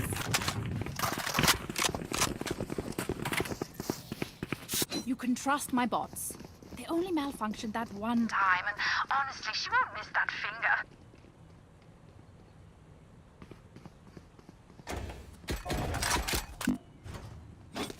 Turret out.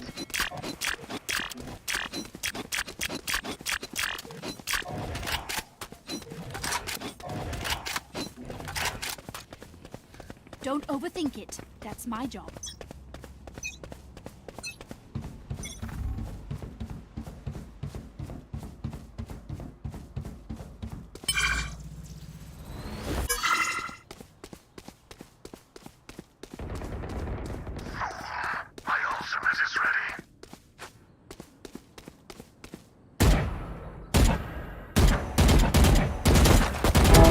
One dead. My ultimate is ready.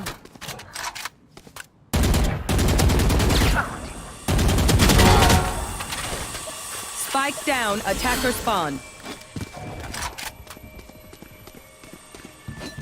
Grenade! Spikes and attacker spawn.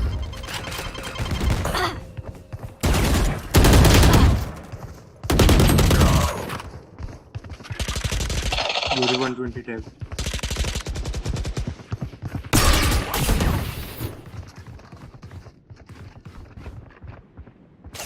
Placing sentry. One enemy remaining. Satchel out. Satchel out.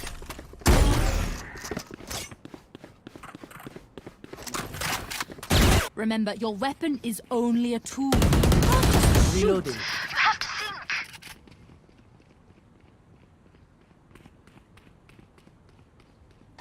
Turret out.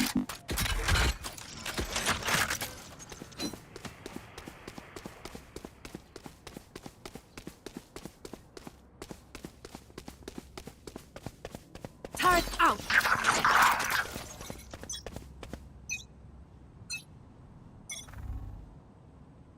Need help. Need help. Careful now. Oh, my eyes are down. Got one. Deleted. Spike planted. Enemy down. Oh, my ult's ready. Enemy spotted. Here comes it. One enemy remaining.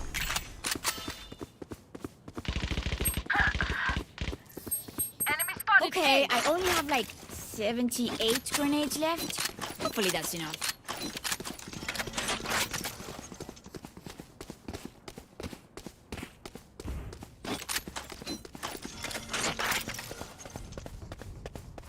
Placing sentry.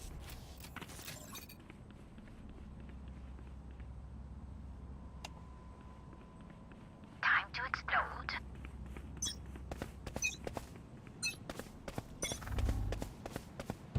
Need help.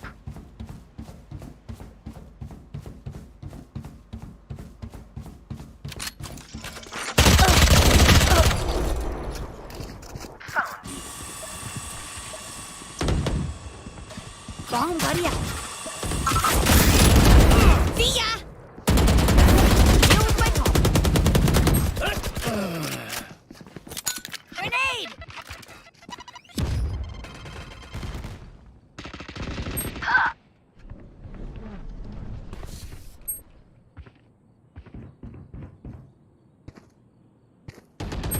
Last player standing. One enemy remaining.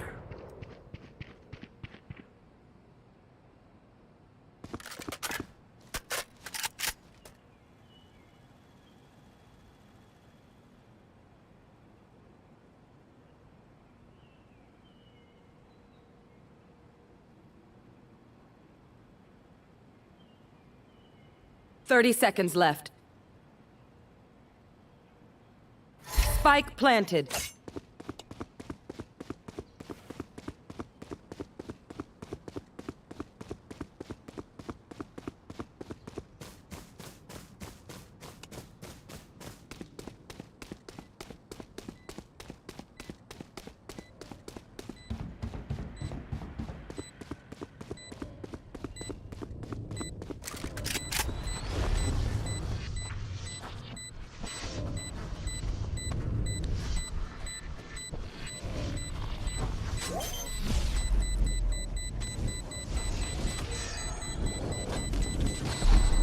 Clutch.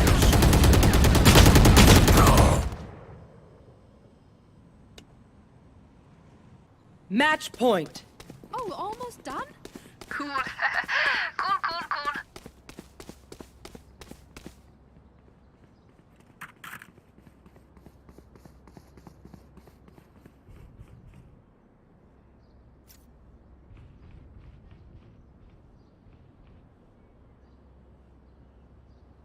Placing sentry. Let's make some chaos. The hunt begins. Need help.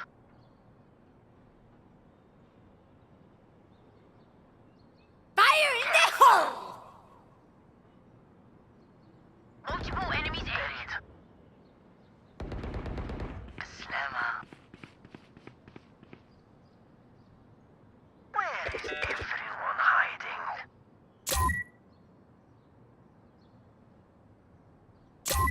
Caution here. Caution here.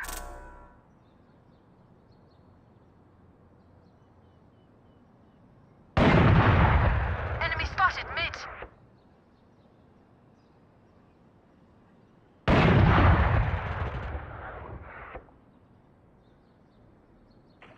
Turret out. Killed.